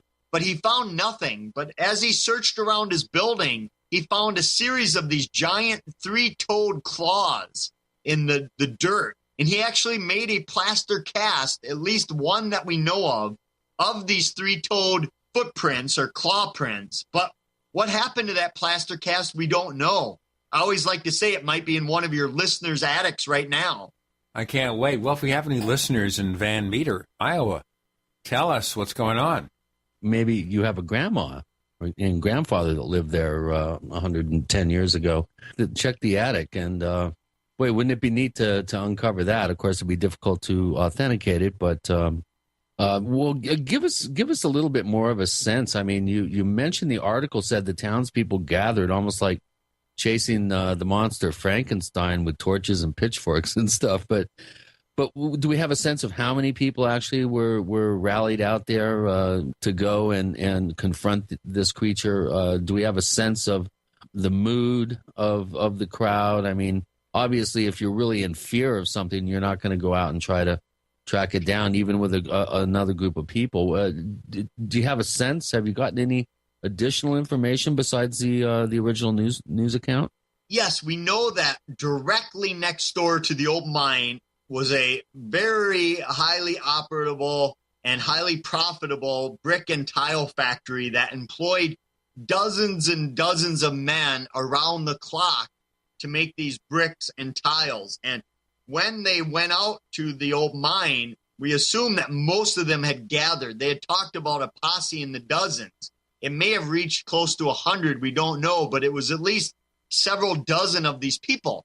And I think the image you bring up about the townsfolk, with the torches and pitchforks was very apt here. That I think the townsfolk by this time, they were fed up with this creature. It had been terrorizing their town piece by piece throughout the week, where even though they were deadly afraid of it, they had no choice but to gather around. In 1903, you couldn't call for backup. Nobody was going to come and protect you.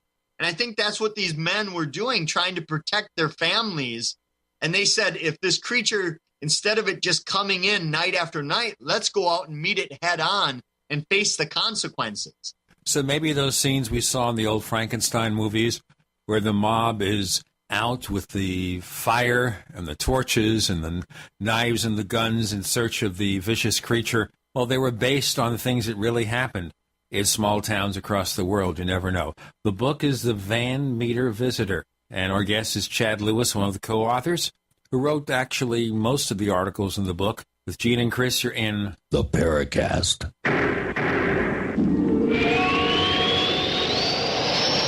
The GCN Radio Network, providing the world with hard-hitting talk radio. GCN. Great talk radio starts here.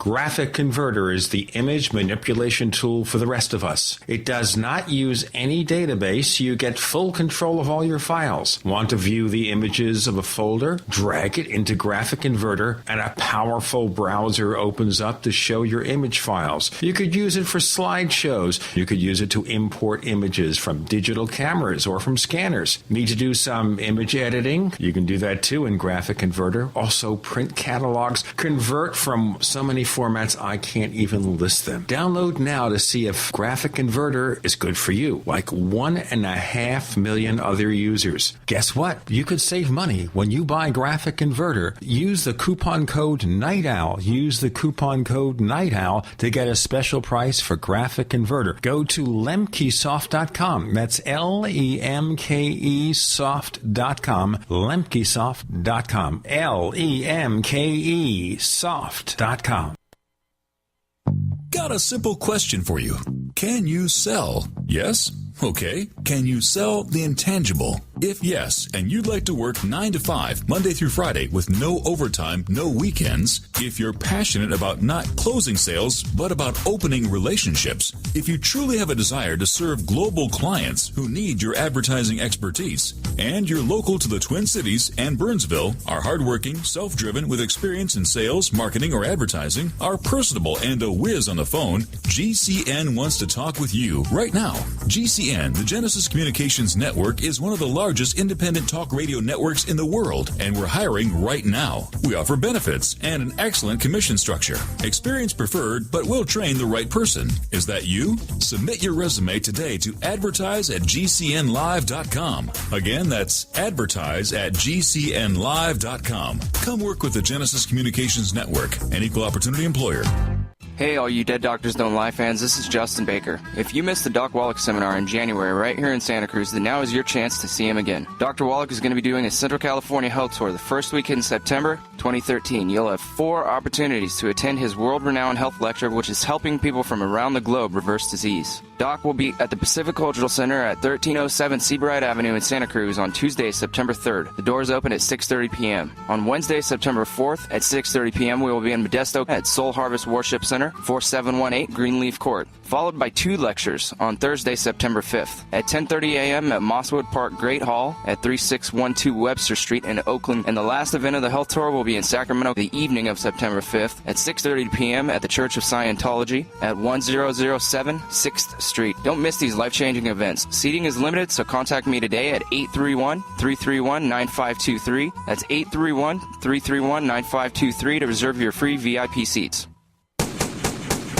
Ceramic body armor is rated to stop 6 hits. But what about the 7th? Unlike ceramic or Kevlar, Infidel body armor is proven to take hit after hit, and it just won't quit. Reasonably priced and designed for the smart civilian prepper, Infidel stops hundreds of hits from small arms to high-powered rifles. That means safety and peace of mind. Buy yours at InfidelBodyArmor.com. Spelled INFIDEL bodyarmor.com. Infidel Body Armor just won't quit. Can you pluck a chicken in about 90 seconds? You can with Power Plucker. Plucking by hand is a chore, but the Power Plucker makes it fast and easy. Simply chuck Power Plucker into your power drill and watch those feathers fly off. Save time and money with our complete home processing kits, too. For free USA shipping and 10% discount, go to PowerPlucker.com and enter promo code RADIO. PowerPlucker.com, the only drill-powered poultry plucker.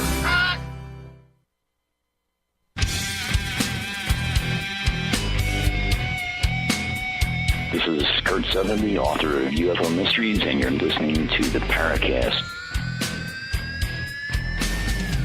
Now, we have Chad Lewis, co-author of The Van Meter Visitor, joining Gene and Chris. A little segue from our discussion, and we'll get back to the monsters. You've been studying paranormal events for a number of years. Tell us more about your background in research and why you got involved in the first place. Personal encounters? I wish. Yes, I've been researching the strange and unusual for a little over 20 years now, and I blame it on my home state of Wisconsin, because I grew up in a town not too far from one of the 3 UFO capitals of the world that we have in our state. We have 3 cities that all claim to be the UFO capital of the world. So when I was in high school, I started traveling to Elmwood, Wisconsin, to hear what these people were seeing, why dozens upon dozens of people were seeing mysterious lights and crafts in the sky. So I started talking with them and interviewing these witnesses, and this was national news back then. So when I started studying psychology at the university, I was really interested in why certain people believe in the strange and unusual when others do not. And I started presenting as an undergraduate this research at research symposiums, and it was at that time very statistical based stuff, very boring. You're glad you weren't there. But people in the audience would come up afterward and say, I know this isn't quite what you're doing, but I think my home's haunted, or I saw something in the woods I can't explain. Could you help me investigate? And back then, not a lot of people were doing it. So I said, sure, I'll help you out. And that kind of just spiraled from there. And when I started graduate school, I actually was able to do my master's thesis looking at students' beliefs in the paranormal. Oh, that's interesting. Tell me more about your day experience. You have a day job, we assume. You don't go around all over the country just looking at paranormal events. You're not like Chris or me. Yeah, actually, when I finished grad school, I had a real career, I call it, where I was doing grant writing for a nonprofit. And that's when we started doing these road guides, a co-author and myself, to haunted places. We started with our state of Wisconsin, that basically road maps on how to get to these places, what to expect, sorting the fact from fiction. And it basically started branching out to other states, where Minnesota, Iowa, South Dakota, where it got to be so much travel that I had to say, well, I have to do one or the other. So about 6 years ago, I decided that I was going to just travel the world looking for these creatures and then write about them and lecture on them. So that's what I've been doing for the last 6 years exclusively. And I always say maybe I'll get back to a real career someday, but this is just too bizarre right now. So it did become your day job. Yes, not by, choice, almost just out of sheer luck, lucky fortune, if you will, that, when I was in grad school, I never thought that this would be something that you could pursue on a daily basis. I thought it would be something people contact you. Yes, it's fun to investigate these things, but like 99% of the field, you would have a career and this would be your second career. You do other stuff during the day. You'd be a psychologist, you'd be a teacher, you'd be a bricklayer, whatever. And then you'd chase flying saucers. Or some of us were reporters like myself. And another person, I don't know if you've ever heard of him, Kurt Southerly, who's done a lot of investigations in Pennsylvania. And right now he's actually a public information person for, I think, the Air Force, if he still has the job. But he worked for a daily newspaper. He was a freelance writer. And I was a broadcast journalist. And that's how I got involved in chasing strange creatures. So there you go. So they're not after you yet, Jared, are they? No. What would you do if you saw something like this? Do you have equipment with you when you go on these trips to do research, just in case something weird happens? Yes, that was one of the things that we debated to no end of, did we have the same weapon hubris that they had, that we thought if we brought our weapons and modern equipment and technology, we would be able to capture it, kill it, document it, etc. Like they did. They thought, oh, we have a shotgun with blasting, with the pellets. We have high rifles and pistols that we'll be able to kill it. So we thought the same thing, but we brought traditional weapons, and then untraditional weapons, more of the new age, if you will, that some of the people that came with us wanted to be smudged with sage and other protectants. So I think we tried to cover the whole spectrum of both supernatural type weapons that some of the people that we brought with us put some belief in, and then also your traditional guns, knives, weapons of that nature. Do you subscribe to the theory that there are indeed window or portal areas or anomalies, to use what they say on to certain TV shows, where strange creatures or anything, even UFOs, can wink in and wink out from one reality to another? Yeah, that was one of the theories that we looked at, not only with the visitor, but other cases, that there just seems to be so much happening and no residual evidence left behind, that maybe these things, as they're known as ultra-terrestrials or interdimensional or tulpas, we don't know, but I certainly lean to that possibility. Whenever I'm asked, what research or methods do you try to use and what do you stay away from, I always say, when you're dealing with the weird, what's too weird? That people always say, oh, you shouldn't be using that method. Well, what if it works? We don't know. Again, I'm left with more questions than answers on a lot of these things. Yeah, so it's like having a weird ratio. Well, I always have loved the Hunter S. Thompson adage that when the going gets weird, the weird turn pro. Yeah. A colleague of mine, Rick Hendricks, always says, when you go looking for the weird comes looking for you. Boy, do I know about that. Okay, so let's look further into your explorations here. Any other really fascinating cases in Van Meter? Obviously, there were other things being seen, but can you focus on anything that they had that was anything near as weird as this one? Again, not that we know of. This was definitely the weirdest thing they had ever encountered. And if there were UFO sightings at the same exact time of this creature outside of this ball of light, maybe it was the creature because it could produce the light. Maybe it was a craft of some sort, or just a, will o' the wisp type light. We don't know. But outside of that, we don't know of other strange things happening. We don't know if anyone else was reporting strange dreams or possession or anything else. Again, until some of this surfaces, all we have to go on were the original newspaper accounts. We can speculate, but that's all it is.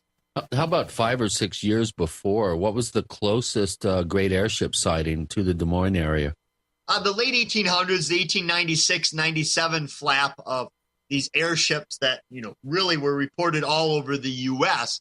And then it continued on. We have some from 1905, 1906 from that area, not only Des Moines, but Iowa City and Fort Dodge area. So they were all over. Of course, we have to remember that the early 1900s was the time of the spiritualist movement was really at full force then, of, the belief that people could communicate with the deceased through seances and other means, where people would get together on weekends and have these seances and try to connect with their loved ones. And this was also a time when science was just starting to really gather steam. And what I mean by that is when people heard of an 8-foot giant bat creature in their backyards of Van Meter, they were also reading about the mountain gorilla being discovered. So they probably thought to themselves, well, I don't think it's that weird that there's a giant bat here. There's a giant gorilla in the jungles. What's the difference? So I think they may have taken it with more a harder look at it being credible than we do today. It sounded like they would accept it as something that just sort of happens. Really weird. The book is called The Van Meter Visitor, a true and mysterious encounter with the unknown. Certainly, if it happened to me, if I saw that, I'd be moving very, very fast in the other direction. Chad Lewis continues. We'll have more questions from our listeners coming up. With Gene and Chris, you're in the Paracast.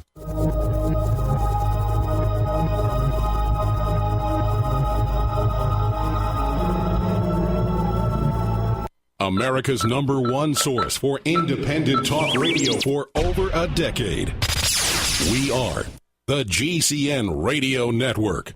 Whether it's personal mail, whether it's business email, you want reliable, dependable delivery, freedom from spam, freedom from viruses. Well, Polaris Mail offers professional email hosting services for your personal or small business use. Each account uses 25 gigabytes of storage, an easy-to-use webmail interface, and full mobile sync. Sign up today for a 30-day free trial at polarismail.com, polarismail.com. So here's what happened. I was placing an order online. The site went down. It just stopped responding. It took hours before it returned, but I'd already placed the order with another company. If your site goes down, you could lose business. And if you have a business or personal site, you'll want to know it's easy to run and it will stay online. At iWeb, your site is hosted on one of the most reliable networks in the world. Check it out. iWeb.com. That's iWeb.com.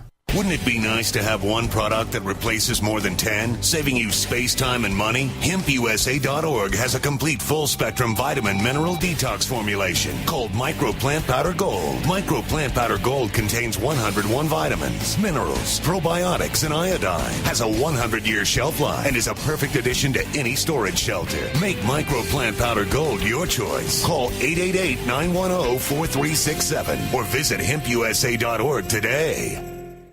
HempUSA.org has a revolutionary wonder food for detoxing the body and rebuilding the immune system. Microplant powder can help unclog arteries and soften heart valves while removing heavy metals, virus, fungus, bacteria, and parasites. Plus, it cleans and purifies the blood, lungs, stomach, and colon. Keep your body clean with Microplant powder. Order today at 888-910-4367 or visit HempUSA.org.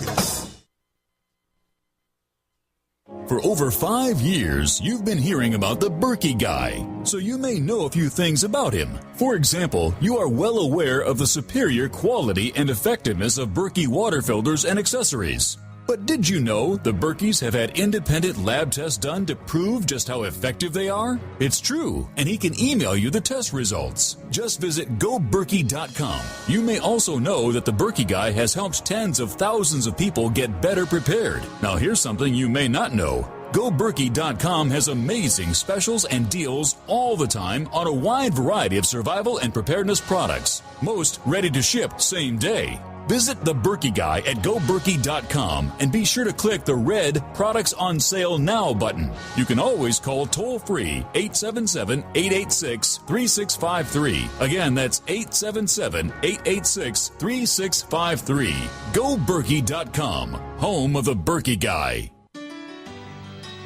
Hello, it's Tom Chenault from The Tom Chenault Show. We are experts in home-based business and residual income. We show people how to make money from their home, either part-time or full-time. And in partnership with Genesis Communication Network, we've organized a team to fight back about people not having money, time, or health. And we need your help. What we want you to do is, if you've got an interest in building an organization to fight back against people taking our money, taking our time, and taking our health, we want to talk to you. All you need to do is call this number, 855-308-83 8326. Again, all you want to do is call 855-308-8326. You can make a tremendous amount of money and end up fighting for a great cause. Please call us right now.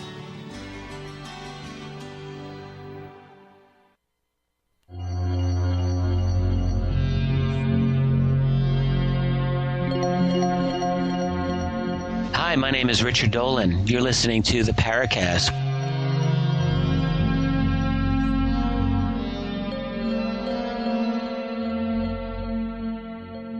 This is a fast-moving evening with Chad Lewis joining us for the first time on the Paracast to talk about the Van Meter visitor. Chris, there were some questions. We didn't have a lot of time to post them from our listeners about his research. Can you dig up a few? Yeah, we've addressed a few, but there's one. You mentioned the Mad Gasser of Mattoon. That has always fascinated me, and I do have a question here from one of our participants at forum.theparacast.com. This one comes from one of our newest signees, Le Bombette, who has 24 posts here at the Paracast forum. Any chance this creature might have been something akin to Spring-Heeled Jack or Perak, the Spring Man of Prague? Spring-Heeled Jack and Perak were human-like creatures that wore what was possibly a costume and seemed to have superhuman abilities. Also, she notes, the strange smell that disoriented witnesses and the wave of sightings is a bit reminiscent of the Mad Gasser of Mattoon. You did mention that before, but let's readdress some of the similarities between the two cases, even though obviously she points out they were separated by many years. Yeah, and I find that interesting with the Mad Gasser and Spring-Heeled Jack, that people said it may have been a human dressed up in costume or trying to portray itself as more terrifying and frightening, so people weren't able to identify it.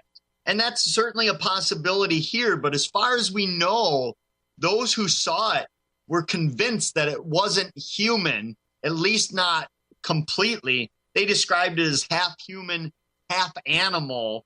And it, the Spring-Heeled Jack, many of the illustrations of what it was thought to be had these wing-like things to it, but they almost seemed like cloth or something man-made. Whereas this creature, by all accounts, seemed to be, a flesh and blood creature, whether it was in a giant owl or a whooping crane or a pelican or something else. People believed that it was an animal, not a person. But with the Mad Gasser Mattoon, of course, the gas is a similarity, the odor, but that's about it. Even though people did claim in Mattoon that this creature was able to move at great speeds that a human would have difficulty to replicate. And that was the same with the visitor. When it moved like a very fast kangaroo. Very, very similar to what chupacabra sightings have detailed. Just in passing, I know, Chris, that our listener is a museum professional. Oh yeah, look at that. I wasn't scrolled down far enough. We just added the capability, by the way, if you want to post your occupation, you don't have to, at forum.theparacast.com. You can do it. So she might have a singular knowledge of unusual you mentioned, things. Chad, you mentioned chupacabra. There was a very interesting case where two law enforcement officers in Puerto Rico responded to a chupacabra sighting. This was fairly early on in the wave, and one of the officers felt that he was being hypnotized or mesmerized by, if I remember correctly, a red light and then a smell, very reminiscent of the visitor. Yeah, a lot of people report that with the chupacabra. I actually chased the reports of the chupacabra down through Central America. And when I was in Puerto Rico, I talked to a rancher who had seen it several days before I got there. And he told me one evening he heard his dog fighting with something in the backyard. And in Puerto Rico, they don't have any large predators, so he wasn't afraid of the dog being harmed. But then the dog let out a yelp that he had never heard before. He went back and saw what he reported as El Chupacabra, and he said it bounced as though, much like a kangaroo, it flew into the woods and disappeared. And when he went out there, the dog was dead. And what struck me about that is when I was researching the visitor is that same movement of that kangaroo that this creature was, not quite stable on its feet. It kind of hopped and leapt, if you will. Interesting. I note here that one of our listeners who posted in the forums, his or her name is Black Rock Lobster, says, I will be eager to volunteer in any underground investigation. Are those famous last words? Yeah, I think you guys are onto something where if they open up this mine, it may be one of the best tourist attractions in the U.S. Careful what you wish for. Have you talked to anybody there saying, hey, why don't you do this? This would be cool. Yes, they're starting. As I mentioned, they really have nothing about this case because most of the town had forgotten about it. But now it's starting to open up where they're going to have visitor days every year during the anniversary of the sighting. They're going to look at tours out to the old mine, but eventually maybe it will open up. That would be wonderful. And I think as your listeners have shown, there'd be no shortage of volunteers. Yeah, come visit the visitor. And we hope, of course, that the people who do volunteer understand they will probably have to sign some kind of clause saying that the powers that be who allowed this expedition to continue are indemnified from damages if they disappear. Yes, and I think if you die, they should give the refund to your family.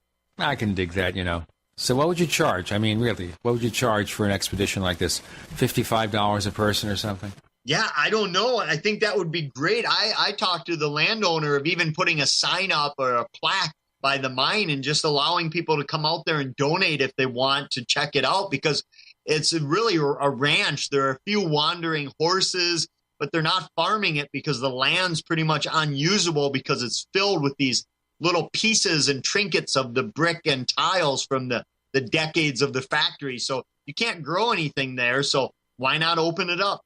In terms of mines, are there a number of mines in that part of the state?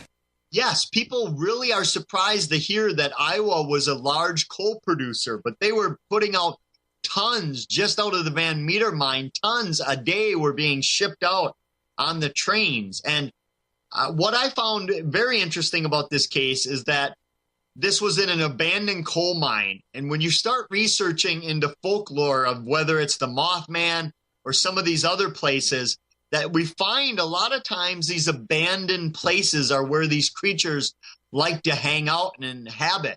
That whether it's the old bombing shelters, whether it's old factories that have been abandoned, these are areas where these monsters seem to really enjoy.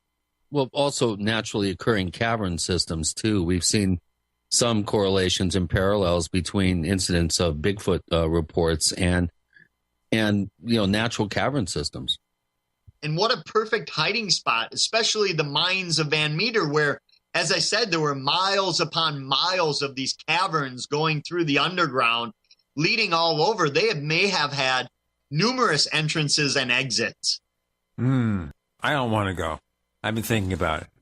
You're not good underground, huh, Gene? I don't work underground. Now, understand, I spent years riding the subway trains in New York, as you did, Chris. So I'm used to that kind of underground. But I'm not used to the underground where you go into the cave and you wonder about it. Part of it is that I knew Richard Shaver many years ago. And, of course, the legends about the Dero and the Tiro and the underground caverns. And the legend of this, they call it the Dero elevator. Ever hear of that? I haven't, no. All right. Chris, you never heard of the Dero elevator in New York City? No, actually, okay. Gene, that's the good one. Why don't you share with us? I will share with you. Okay. In one or more high-rises in New York, there was allegedly an elevator where if you push the basement button twice, the elevator starts moving in a different direction and takes you to a place that you do not want to visit, to the caverns. That's why we call it a Dero elevator.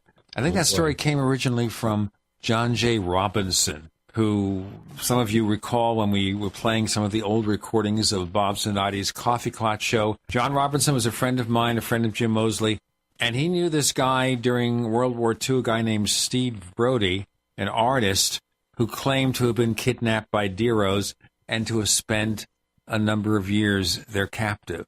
So John is where I got the Dero elevator thing. Did they abduct him as breeding stock, or? If you recall the show, his remembrance of it is that Steve Brody lived in a rooming house that Jack lived shortly after he broke up with his first wife. And after a while, Brody disappeared. And then he heard from a friend of his who saw Brody out west, apparently in a trance, as if they, the Deros, whatever, had taken control over him again. He never saw him again, so we don't know what happened to Steve Brody. But if his descendants are listening to the Paracast, we'd like to know. Although we're talking about somebody who must have been in his 30s or 40s back in the 1940s. So I don't know who would still be alive who would remember him. You never know. The book is called The Van Meter Visitor, and I don't know how this segues to elevators in New York that go in the wrong direction and take you to the Dero Caves. The author, by the way, is Chad Lewis. Much more to come. With Gene and Chris, you're in the Paracast.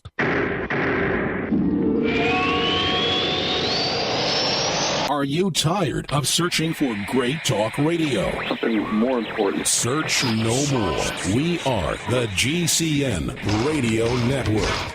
Hi, this is Ted Anderson. If you'd like to listen to GCN programs on the go, I have great news. GCN has created a Droid and iPhone application, and it's free. Just as easy as going to GCNlive.com, click on the banner, and download. Before you know it, you'll be listening to your favorite hard-hitting GCN shows, live or on demand, right on your Droid or iPhone, 24/7 and on the go. So download the Droid and iPhone app free by clicking on the banner at GCNlive.com. Thanks again for listening to GCNlive.com. Again, that's GCNlive.com. We, the people, grow cotton, weave fabric, engrave ink, embed strips and fibers to protect from counterfeit and carting to a private bank, having it lent back at interest, forcing taxes to service debt. This capitalism, or was Jefferson correct when stating a central bank issuing the public currency is a greater menace to the liberties of the people than a standing army? Ted Anderson, I'm placing a free silver dollar in a book that explains our monetary system. Call for your copy, 800-686-2237. It's time to understand the system. Call 800-686-2237. That's 800-686-2237.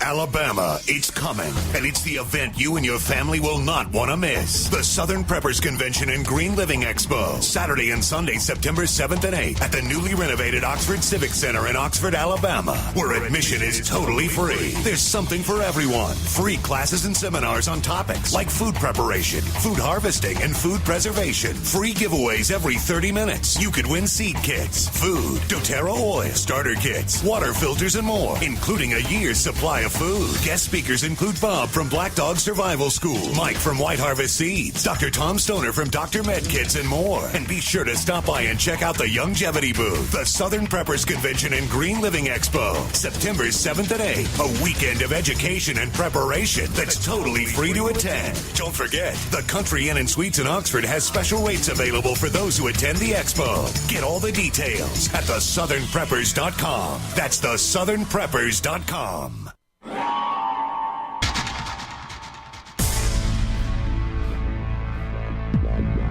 Welcome back to the Paracast, the gold standard of paranormal radio. And now, here's Gene Steinberg.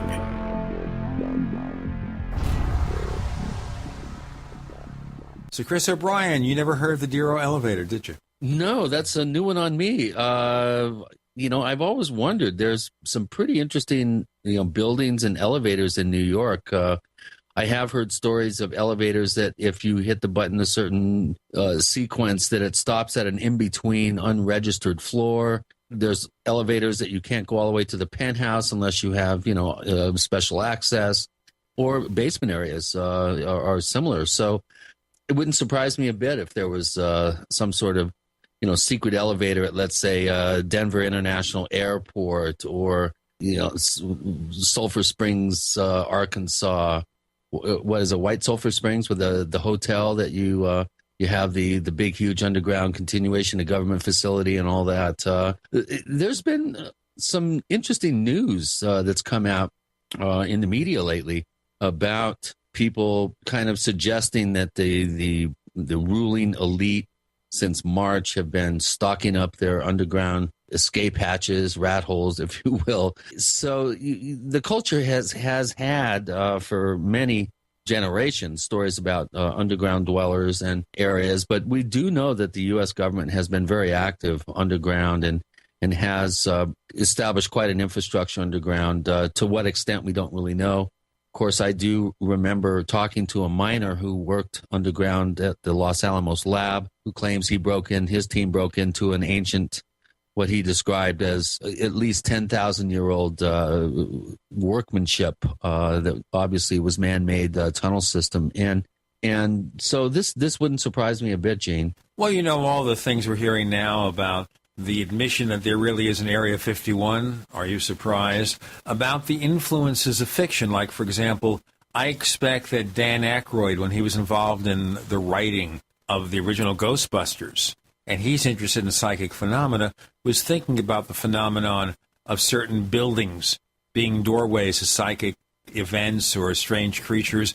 There was an ABC TV show called 666 with Terry O'Quinn, who you remember from Lost, and Hawaii Five-0 as a star. It didn't last very long, but it was about this building that supposedly is, I guess, a residence for worshipers of Satan or something like that. So there always are crazy legends of this kind of thing, where you have underground caverns, where you have strange places, and they influence our fiction. Yeah, like the Dakota on Central Park West, where John Lennon and Yoko Ono lived, where Lennon was murdered. That was the site of Rosemary's Baby. That's and right. There's quite an interesting history of the Dakota, how it may have been had some sort of magical or occult design work done on it. There's some pretty interesting sites around New York and other cities too as well that you kind of have to scratch your head and wonder what were they thinking when they designed Washington D.C. or some of the other interesting stories about Phoenix, how it was designed. So this wouldn't surprise me a bit. Well, what do you think, Chad, about underground scenarios? Some of the largest underground facilities we know in North America are just up the road in Kansas or down the road in Kansas. For instance, around the abandoned limestone mines south of Atchison, Kansas. Have you done any digging around for underground connections? Yeah, we looked at a lot of underground stories, and I have to say I love the elevator story. Next time I'm out in New York, I'm going to be pushing that button and trying it for myself. But yeah, we looked at a lot of underground stories and connections. And of course, we know that the government has a lot of bases underground. We know that there have been a lot of reports of UFOs coming seemingly from underground or underwater. So their bases too. A lot of people, just hearkening back to the visitor, that a lot of people believe that the miners actually dug something up, that it was getting so far down that they released this creature that should not have been released. And if it happened there, I wonder just how many other places around the world where straight out of the movie The Descent.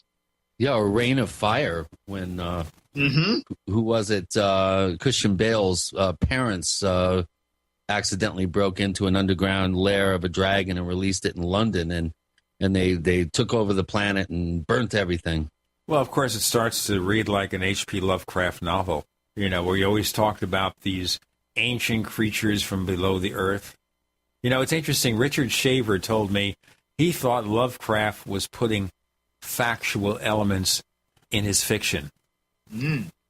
Yeah, I think a lot of these stories that are in quotes, fiction, were maybe a little more science fiction. Cthulhu loathes Eugene. I am not going on an elevator and pressing the basement button twice. I assure you of that.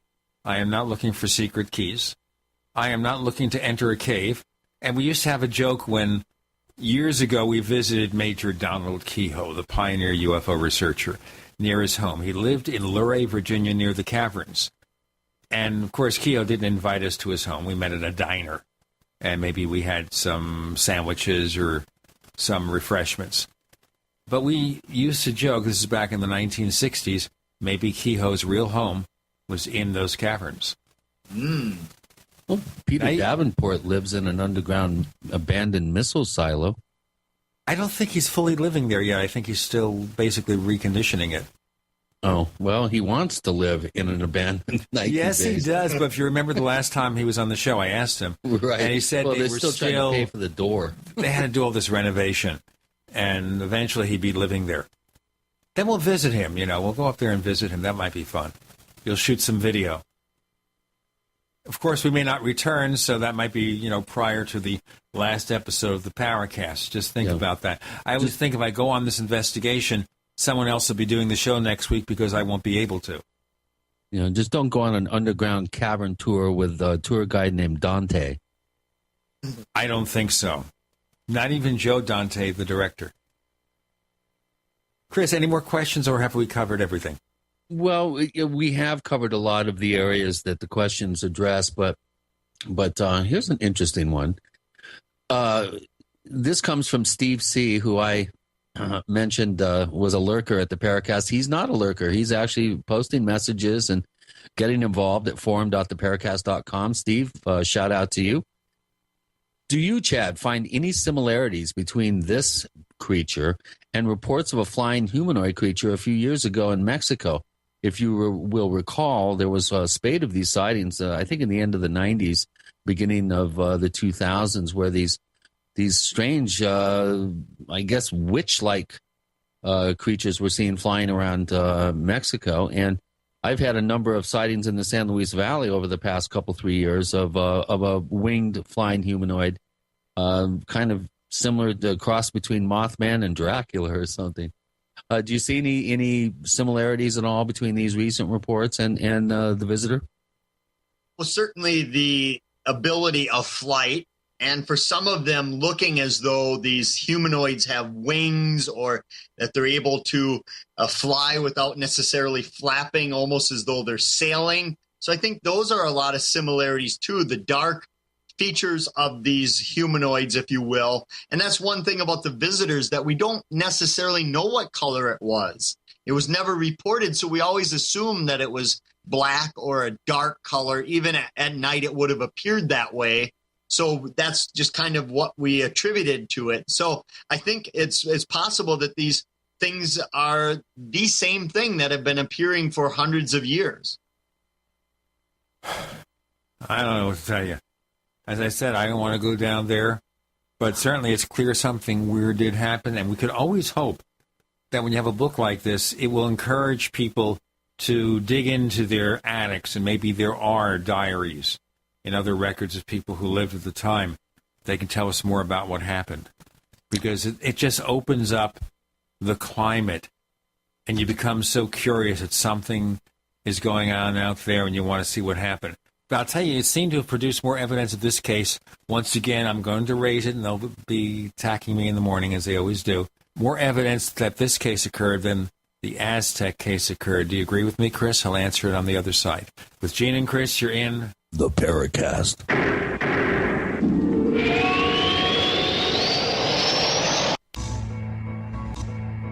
Is there a secret UFO agenda? Do strange creatures from the darkest corners of the mind roam the earth? Is there evidence for mind control, time travel, or devious government conspiracies?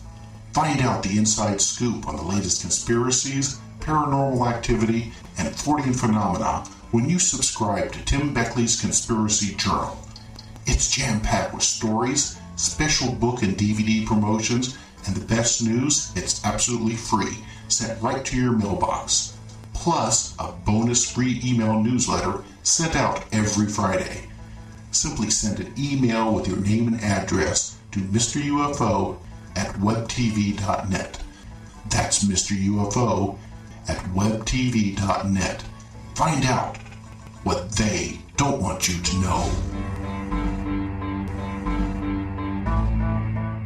Gold. It's like nothing else on Earth. From the Romans through the Renaissance, from the Industrial Age to the Space Age, gold has weathered the test of time. For 6,000 years, gold has remained the ultimate store of wealth. According to the World Gold Council and the U.S. Mint, demand is at an all-time high. The stage is being set for the reemergence of gold as the common-sense alternative to a fiat paper currency that gets weaker every day. Midas Resources is proud to offer the hard-hitting report that arms you with the truth you need to protect you and your family from the Fed's plans for your hard-earned money. Don't gamble with your future. Call Midas Resources today and ask for your free copy of As Good as Gold. Call 1-800-686-2233 2237 for the report the Fed hopes you'll never see. As good as gold can be yours by calling 800-686-2237. If you have ever thought about owning gold, you must read this report. Call Midas today at 800-686-2237.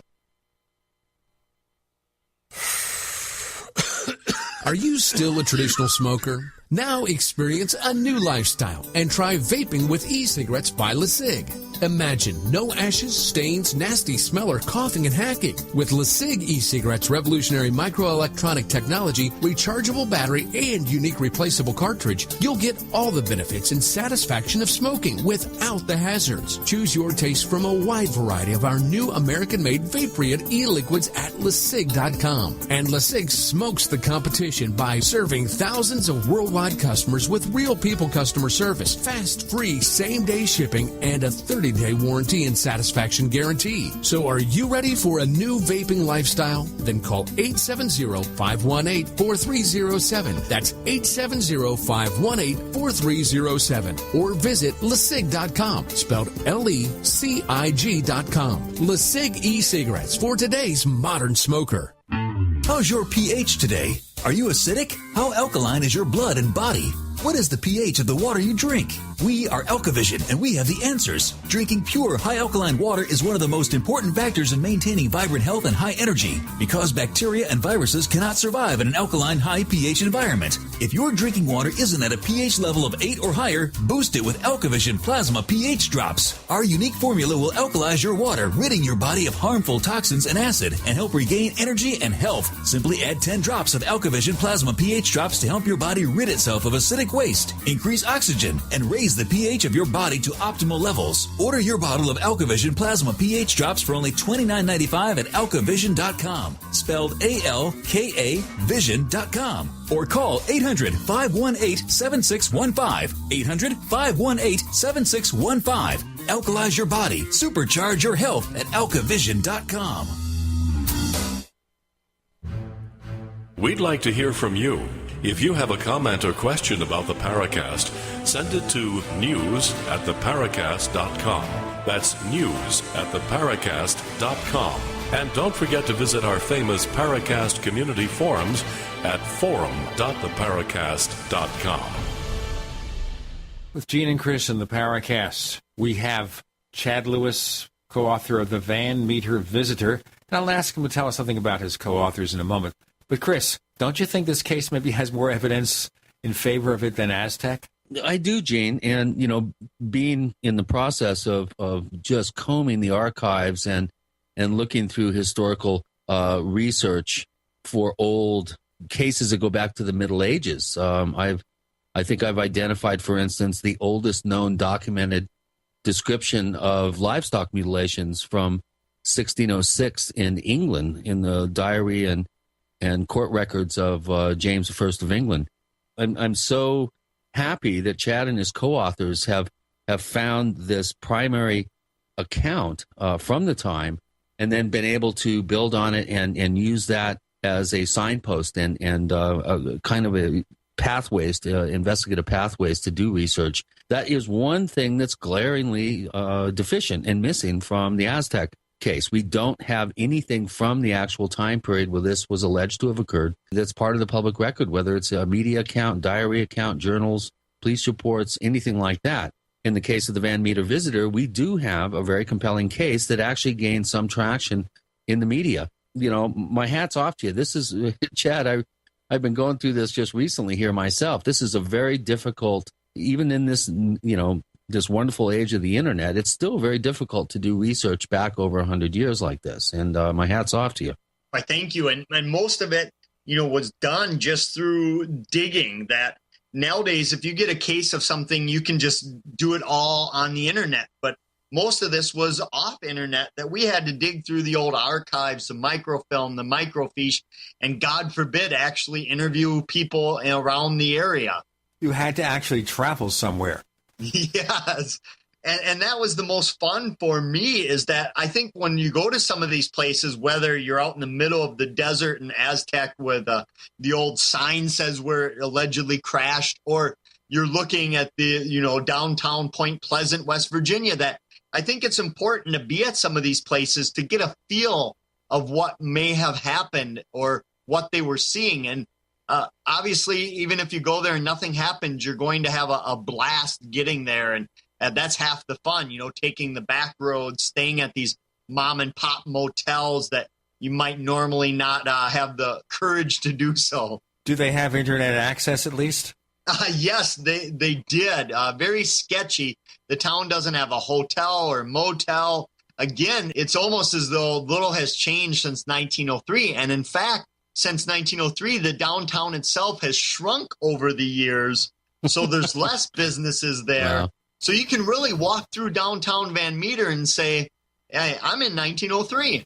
Yeah. Sounds like you're going into the representation of a Stephen King book. Right. It feels like that. Right. Well, you're going into Haven and you've got everybody who has troubles. I can't explain that if you don't see the show on the Sci-Fi Channel. It's coming back in a month or two.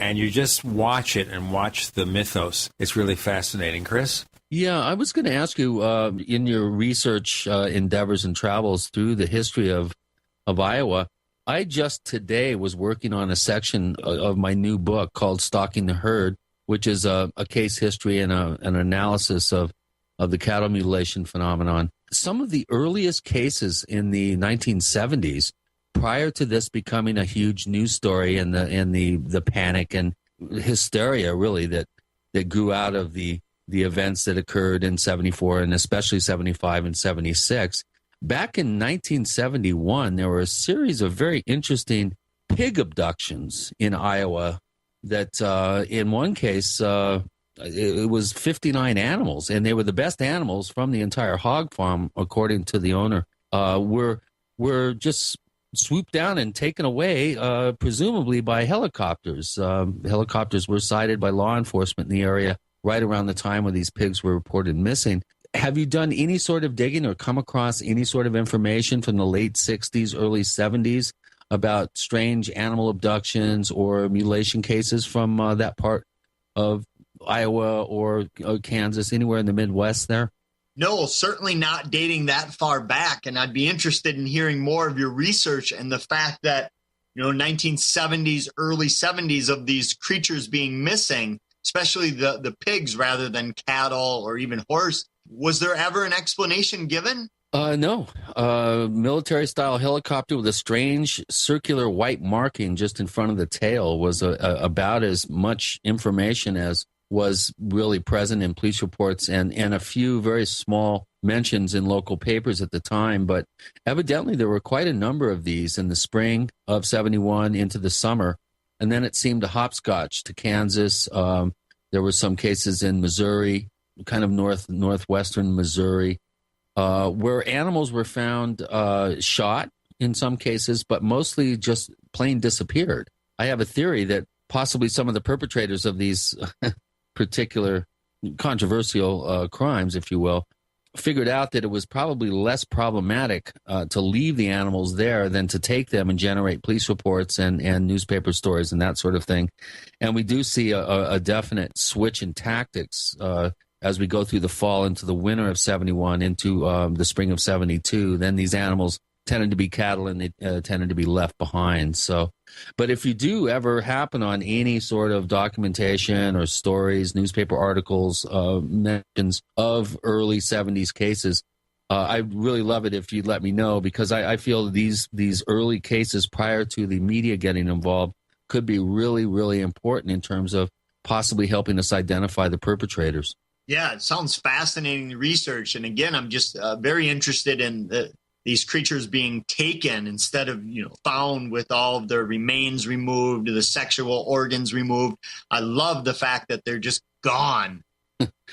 Well, one of my favorites was the Alexander Hamilton case, of course, from Yates Center, Kansas in 1897, where one of the pillars of the community reported that he saw his calf bawling in the field and looked up, and there was this huge airship up there with a rope coming down, and it had been dragging off his calf, and it got stuck in the fence. So he cut the calf out of the fence and tried to pull the rope off, and the airship sailed along and dragging the calf, bawling in the air. then the next day, I think it was found like a mile or two away, but it was missing all its innards. Just the skin and skull and leg bones were present. I've done quite a bit of digging on this case, and contrary to what Jerry Clark says, that he was a member of a liars club and this was all an elaborate hoax. The actual affidavit signed by the 12 pillars of the community, the banker, the doctor, the owner of the hardware store, very similar to the Van Meter case. The pillars of the community swore a legal notarized affidavit that they believed Alexander Hamilton's story and he had no reason to make something so outlandish up. So, again, these Midwest precursor type sightings and unexplained events, I think, could be very, very important.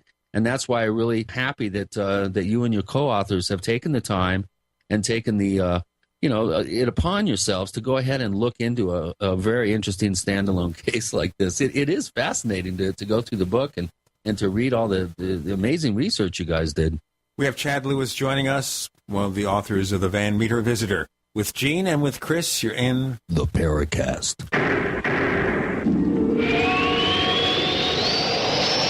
The GCN Radio Network, providing the world with hard-hitting talk radio. GCN. Great talk radio starts here. Graphic Converter is the image manipulation tool for the rest of us. It does not use any database. You get full control of all your files. Want to view the images of a folder? Drag it into Graphic Converter and a powerful browser opens up to show your image files. You could use it for slideshows. You could use it to import images from digital cameras or from scanners. Need to do some image editing? You can do that too in Graphic Converter. Also print catalogs. Convert from so many formats I can't even list them. Download now to see if Graphic Converter is good for you, like 1.5 million other users. Guess what? You could save money when you buy Graphic Converter. Use the coupon code Night Owl. Use the coupon code Night Owl to get a special price for Graphic Converter. Go to lemkesoft.com. That's LEMKE soft.com. lemkesoft.com. LEMKE soft.com. Great news, pure water lovers. BigBerkeyWaterFilters.com has a special discount offer for all GCN listeners. You can't do better than a Big Berkey for economy. For only 1.7 cents a gallon, a single set of filters can last for 5 to 10 years. There's none better than a Big Berkey for emergency preparedness as a backup water source. And you just can't beat a Big Berkey to remove dangerous chlorine, all types of fluoride, pathogenic bacteria, cysts, parasites, and unhealthy byproducts from municipal water. Berkey water filter systems are even powerful enough to purify stagnant pond water. For the gold standard in water filters, get a Big Berkey at BigBerkeyWaterFilters.com. And all GCN listeners get 5% off all ceramic filter systems. For details, call 1-877-99-BERKEY. That's 877-99-BERKEY. Big Berkey Water Filters, for the love of clean water. Before another autumn arrives, celebrate the closing days of summer with the first annual Blue Green Organic Summerfest. Friday, September 20th through Sunday the 22nd on beautiful Madeline Island, Wisconsin. It's 3 days of family-friendly fun, and admission is totally free. There's arts and crafts vendors, a farmer's market, and activities for the kids. Plus, great live music with 9 bands, both regional and local, including headliners The Suburbs and Allison Scott. It's hosted by Blue Green, serving great organic food on Bell Street on the Restaurant and Event Center grounds. Sponsorship and vendor booths are still available. Call 952-556-8707. The Blue Green Organic Summerfest, September 20th through 22nd. Madeline Island's never seen anything like it, and it's free. Like us on Facebook and visit BlueGreenOrganicSummerfest.com. Sponsored by South Shore Brewery, Fresh Key, Fry Wines, Freezor, Legendary Waters, The Storm 99.7, and 90 for Life Longevity. Would you like to be able to disappear, to be invisible to the NSA and Obama spying thugs? Fortunately, there are still a handful of people carrying the torch for freedom and privacy. My friend Chris Peterson is one of them, and he made a video at privacyradio.com that you need to see right now. He'll teach you how to communicate privately, take your identity off the grid, and even disappear forever. Go to privacyradio.com now to see for yourself. Hurry, though. It's just a matter of time before Obama's minions have him shut down and this information is lost forever. privacyradio.com. Is your dream more time, more money, or better health? Stop by our longevity booth at the Minnesota State Fair and say hello to the GCN team reps and get your healthy energy drink on the way to the fair. Sign up for door prizes and find out about our amazing home-based business opportunity as featured in Success Magazine, located near the main entry to the State Fair off Snelling and Dan Patch Avenue at 1366 Snelling Avenue North, or call 651-261-2040. Hi, this is Ted Phillips listening to the Paracast, and it's as good as it gets, believe me.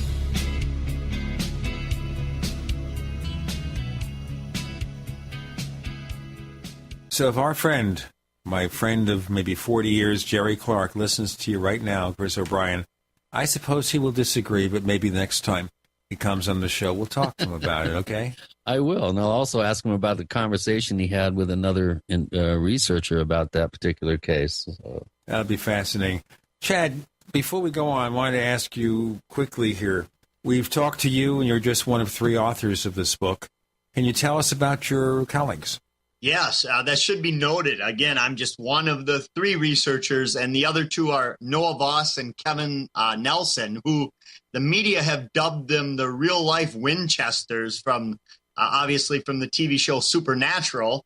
I always like to say they're the Winchester brothers, but badass. And they really are. They're researchers where Kevin's more into his research of American folk magic and the occult, where Noah started out doing UFO research and that blossomed into others. But we all kind of have that sense of adventure that, although they're great researchers, we make it as an adventure, that we're hitting the back roads, we're stopping at these mom and pop places. You know, we're down at the local watering hole talking to people, trying to get stories out of them. And it's, you know, really kind of gritty and dark, some of the stuff we do. So it's good to have other people there that, you know, have some expertise as well. All right, assembling these people and trying to put this together, do you find yourself agreeing on everything or disagreeing? And when you do disagree, what areas does one or the other emphasize? Yeah, I think when you get 3 people who have all tore into the research, you're probably going to get 3 different conclusions. The one thing that we all agreed on is that it was one of the most baffling cases we ever stumbled across, and that no matter how many theories we put together, we all agreed that we're not certain any of us are right. But I think it comes in where just our research talents may lie, where, you know, Kevin looked into a lot of it being an ultra-terrestrial, and he was looking into that, of these interdimensional beings and, you know, tulpas and other things, whereas, you know, that's not really my field of research, where, you know, I think it's a possibility, but I like to try to focus more on what's here and now.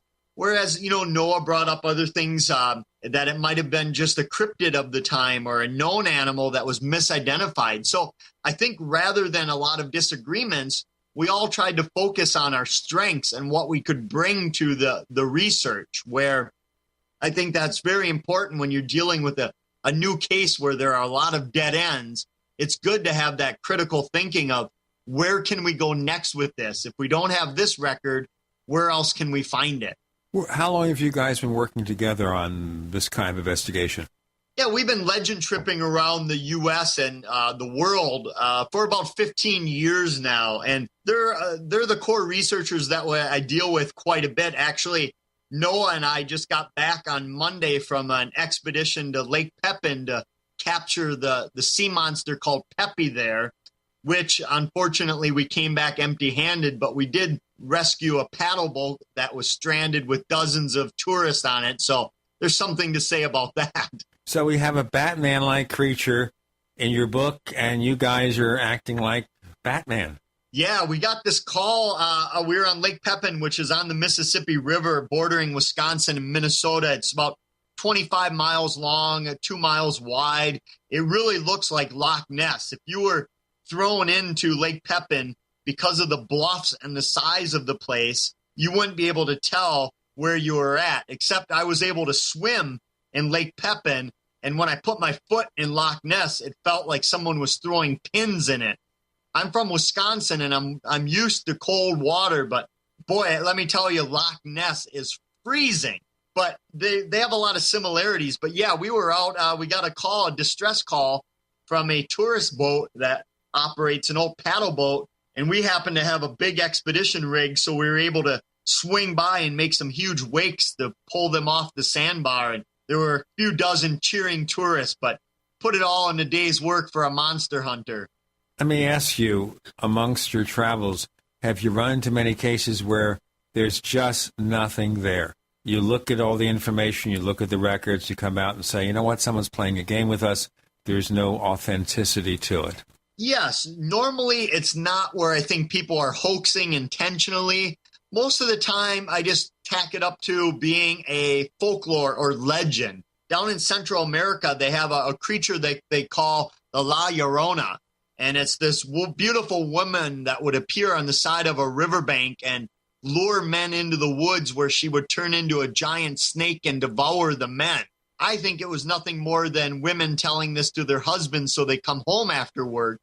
But I would hear, all these stories, and yet I couldn't find one credible witness who had, one, seen La Llorona, or two, that, their loved one has been taken by this creature, this supernatural being. So I get a lot of cases like that where I love the folklore and the legend of it, but how much it's deemed in reality, I don't know. La Llorona, by the way, extends the legend of La Llorona, of course, with kind of subcultural details, extends all the way up into the Rocky Mountain Southwest.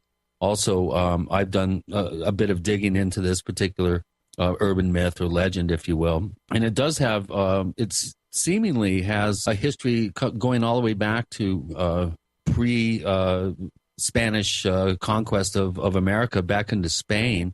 And also there's a similar version of it down in the Mixteca lands that probably spring from some sort of Mayan tradition as well. So it's interesting that the legend has the detail in South America of a giant snake that comes out and eats you.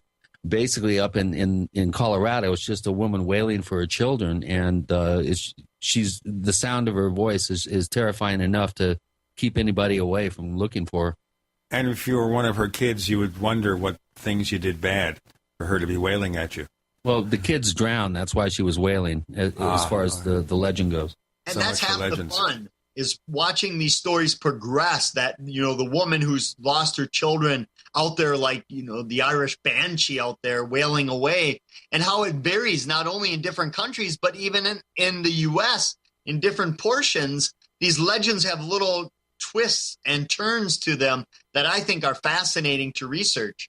Well, in terms of the banshee, there's only 5 families that the banshees wail when one of them's going to die, and one of them's the O'Briens. Do you hear that? Didn't know that. So if we hear, instead of the Paracast, some kind of wailing, we better look out for you. That's all right. I'm not worried. That's not my real name, so. Well, that's right. Okay. Yes, we remember what the real name is. We won't go into that here. Progressing, let's look at the future here, Chad Lewis. Okay, so this book is out. We hope that 20 or 30 million people will buy a copy because it's a quick read. It's a fascinating book about a real wonderful, thought-provoking journey into the past to find out what really happened. So where do you go from here? Do you have some cases on the agenda? Do you have some travels that you've already engaged in and you're putting down the words to paper?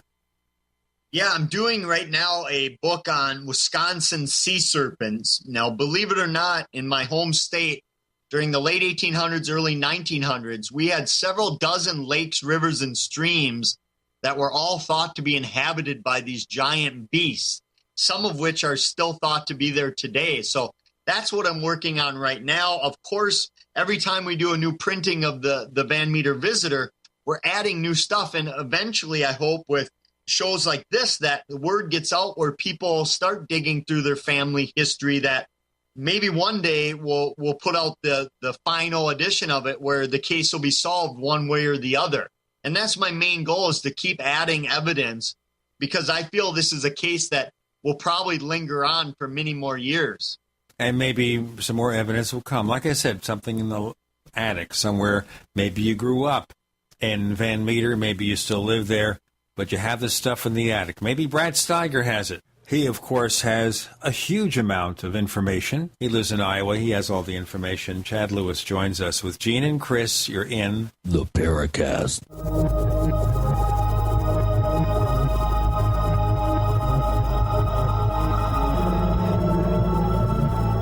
America's #1 source for independent talk radio for over a decade.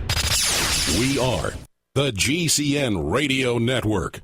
If you want to get your website online and you need reliable service, first-class service at the lowest possible price, there's only one place to go. Well, DreamHost has a special promotion with our show where they'll offer you unlimited disk space, unlimited bandwidth, one-click web apps such as WordPress, 24/7 support. You can save over $55. You want to know how? Go to dreamhost.com/radio, dreamhost.com/radio. Whether it's personal mail, whether it's business email, you want reliable, dependable delivery, freedom from spam, freedom from viruses. Well, Polaris Mail offers professional email hosting services for your personal or small business use. Each account uses 25 gigabytes of storage, an easy-to-use webmail interface, and full mobile sync. Sign up today for a 30-day free trial at polarismail.com, polarismail.com.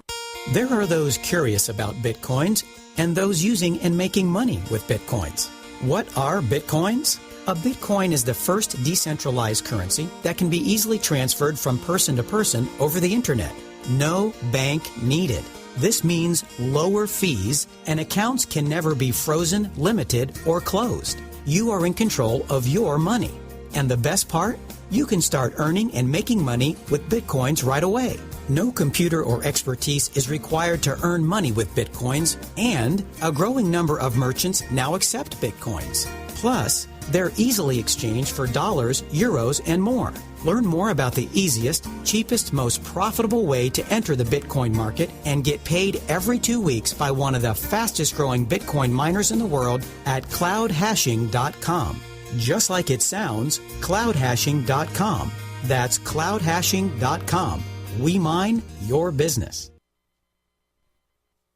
We live in a complicated society. Stressful issues are always popping up. Have you ever been treated unfairly by someone? Have you ever been overcharged for a repair? Have you ever signed a contract or a document? Worried about identity theft? How many times have you been in those unique situations where you just wanted to call an attorney to find out if you're right or wrong, or what your legal rights are? But every time you think about calling an attorney, what do you think about first? That's right. Who do you call, and how much will it cost? Our friends at Legal Shield have found a solution. With a nationwide network of 6,900 attorneys who average over 19 years of experience, Legal Shield's law firms take over 40,000 calls per week helping their members. For less than $20 per month, you can have access to Legal Shield on everything from the trivial to the traumatic. Let Legal Shield stand up for your rights at lsprotection.com. That's lsprotection.com. Or call 855-340-SAVE, 855-340-7283.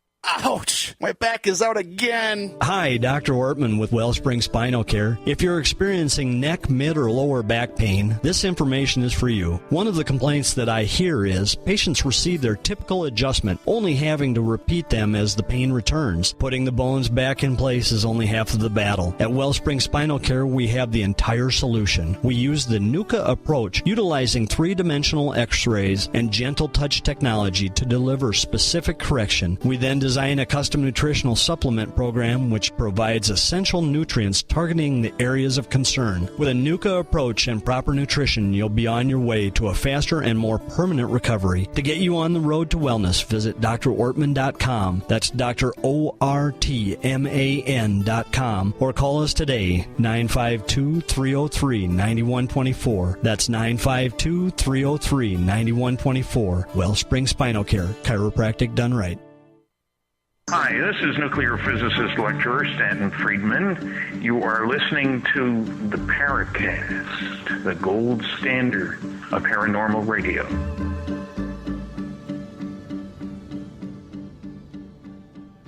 With Gene and Chris in the Paracast, Chad Lewis joins us. I assume, then, that you and your crew have come in contact with Brad Steiger from time to time. Yes, especially being that he's from Iowa, lives in Iowa. We had him do the foreword for the Van Meter Visitor, and he had actually talked briefly about it or written about it in one of his books, a small little paragraph that appeared out of a New York paper. And he recalled that when we talked to him about it. And he was just very, very glad to help out, knowing that this was going to get a full-length book. But obviously, when you can use Brad as a encyclopedia of knowledge dating back decades, it's a real treasure. I mean, some of these things I'd rather have a researcher that with the credibility of Mr. Steiger than I would Google. Well, of course, he's written, 2,000 books or something like that. I think he's on 2,500 now. No, actually, I think it's like 170, but who's counting? Right. I don't do that. I actually wrote over 30 books, but I reached a point where I said, you know what? This isn't really paying off for the amount of work you got to do. There has to be a better way to make a living. And I said, well, I talk a lot, so here I am, for better or worse. Would you ever consider collecting anything in the UFO realm? Obviously, you're interested in the subject. You've covered it. Are you ever interested in trying to give your slant to what's causing UFOs to appear? Well, certainly I've done a lot of UFO research and abduction research. That's when I started out. I started picking the brain of researchers, 20 years ago when I was talking to John Carpenter, the abduction researcher, not the director, and others, where I brought him to Wisconsin to compare notes. And I've written several stories in some of my other books about specific cases, but I love the field of UFO research because, again, it's always changing. And I hate to sound like a broken record, but because I'm puzzled by so many of these things that I just don't have the answers, maybe that's what keeps me going, especially in the field of UFOs, where it's easy to get bogged down in every book coming out about Roswell and the same few cases. But when you get these new cases, I think that's where the fun and excitement come together. Also, I think we've reached a point with some of these old cases where there's just no more evidence to find right now. Yeah, I would agree. I mean, we mentioned one, and I won't mention that name again, Aztec, that I don't see how they're going to find more information. I am delighted to be proven wrong, by the way. I'm not dogmatic about the case. I just think we've given it fair coverage, and it doesn't pass muster. But there are so many things happening. I mean, if you pick up a copy of MUFON's journal, and you see almost every issue there's an interesting sighting. So people are still having sightings, and these sightings are not dredging up old reports, but fairly new cases. I mean, in 2012, especially the first early part of the year and late 2011, there were lots and lots of cases. So you have to think, even though people will say, well, the UFOs have left us, they sure haven't, not based on that particular publication or some of the others. Yeah, it's amazing when you find that people are experiencing these things, thousands of them. It may not get the media attention it once did, but yeah, if you grab the MUFON Journal, you'd be amazed at how many credible sightings are taking place all over the U.S. Or if you go to, as you guys mentioned earlier, Peter Davenport's place, his website there, it's amazing how many people are still seeing things. And the thing a person like you, who has, I think, a more enlightened viewpoint, will discover is when you go to a place where people see UFOs, and I can't help but emphasize this again and again, as Chris says, that you will always or invariably see that people have seen other strange things in or around the UFO encounters. But if your questionnaire covers UFOs, not what else have you seen that's strange lately, you'll never learn about that. It's like living in a tunnel. Speaking of tunnels.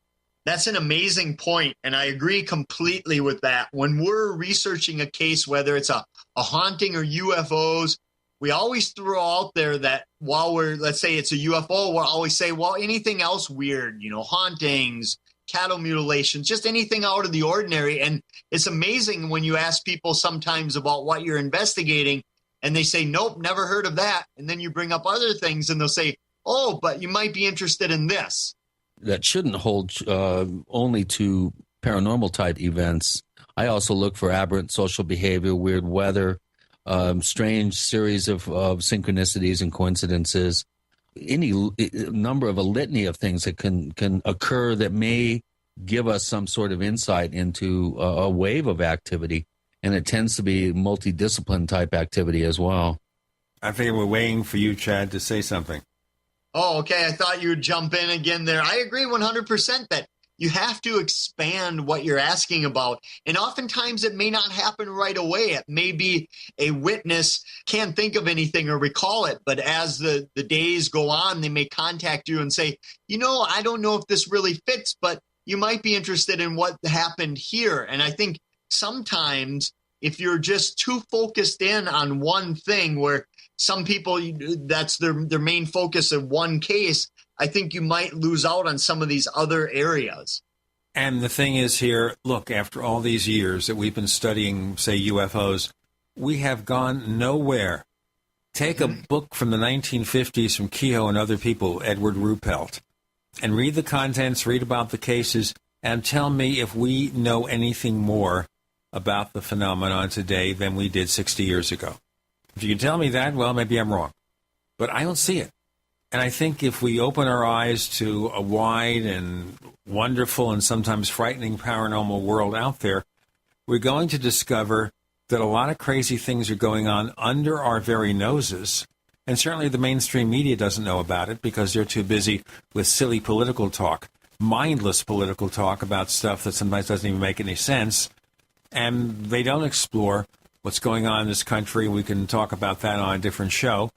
And what's going on in our world with all these weird things going on. But it's certainly an upfront and personal experience to anybody who has these encounters everywhere. Do you find, for example, and this is one of the last questions we'll be asking on the episode, do you find, Chad, that people after having these experiences are just really bummed out, they're frightened? Yeah, I think a lot of the people that I've encountered that have had experiences are, one, they're logical, rational, down-to-earth people, and they're trying to solve it, that they've had something unexplained happen to them. It may have caused a ripple in their belief systems or their outlook on life, and they're trying to piece the puzzle together. And in a way, they're doing the same thing I think all of us are doing, that they're just trying to find answers to what really happened to them. Do you think in your lifetime we will find those answers? I'm sort of feeling jaded over it. I think Chris is might more optimistic because, of course, he's a young whippersnapper. I'm right in your backyard there. I don't think so. You hit it home when you talked about the UFO research, that just digging back in the late 1800s, early 1900s, they were reporting the same things we're seeing now. They had no idea what was going on. And it's very frustrating because 100 years from now, it may be the same thing. But I think in my lifetime, we certainly won't know. And maybe we're not meant to. I don't know. Flying saucers are here to make us think. Think about what? That's another possibility. And also the possibility that we're looking at a cultural phenomenon. And that as we expand our horizons, what we see won't be flying saucers anymore. But that, of course, goes against the grain, because if you're going to assume that UFOs are really just spaceships, well, you expect that eventually they'll stage a mass landing and let us know who or what they are. But if it's a cultural phenomenon, maybe part of our collective unconscious, I don't know, maybe still an external reality, how could you know where it's going to end? What shape it's going to take. Chad Lewis, please tell our listeners where they can find more of the things that you do. Sure. Best way to go is the vanmetervisitor.com. And by the way, we have a link to that site. We learn more about the authors, and you can buy an autographed copy of the book, The Van Meter Visitor. Chris O'Brien, tell us more about where we can find your stuff. Well, it's a strange planet we live in, as we, again, found out today, and it's ourstrangeplanet.com. And he's always adding content to the site, and he's going to add a feature where you can buy his books real soon. Of course, Stalking the Herd will be out, I guess, October. So stay tuned for that and place your advanced orders. And we'll try to work out something with Chris so he gets you autographed copies, by the way. You can find us on Twitter, where we're known as the Paracast. We are the Paracast on Twitter. If you go to theparacast.com, you can check out our forums, check out the shows, download every single episode going back to 2006, the first one. Chad Lewis, thank you so much for joining us this week on the Paracast. Hey, keep an eye out.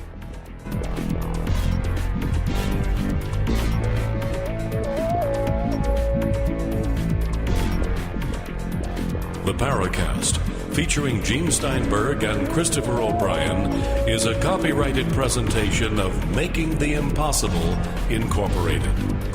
Tune in next week for a new adventure in the Paracast.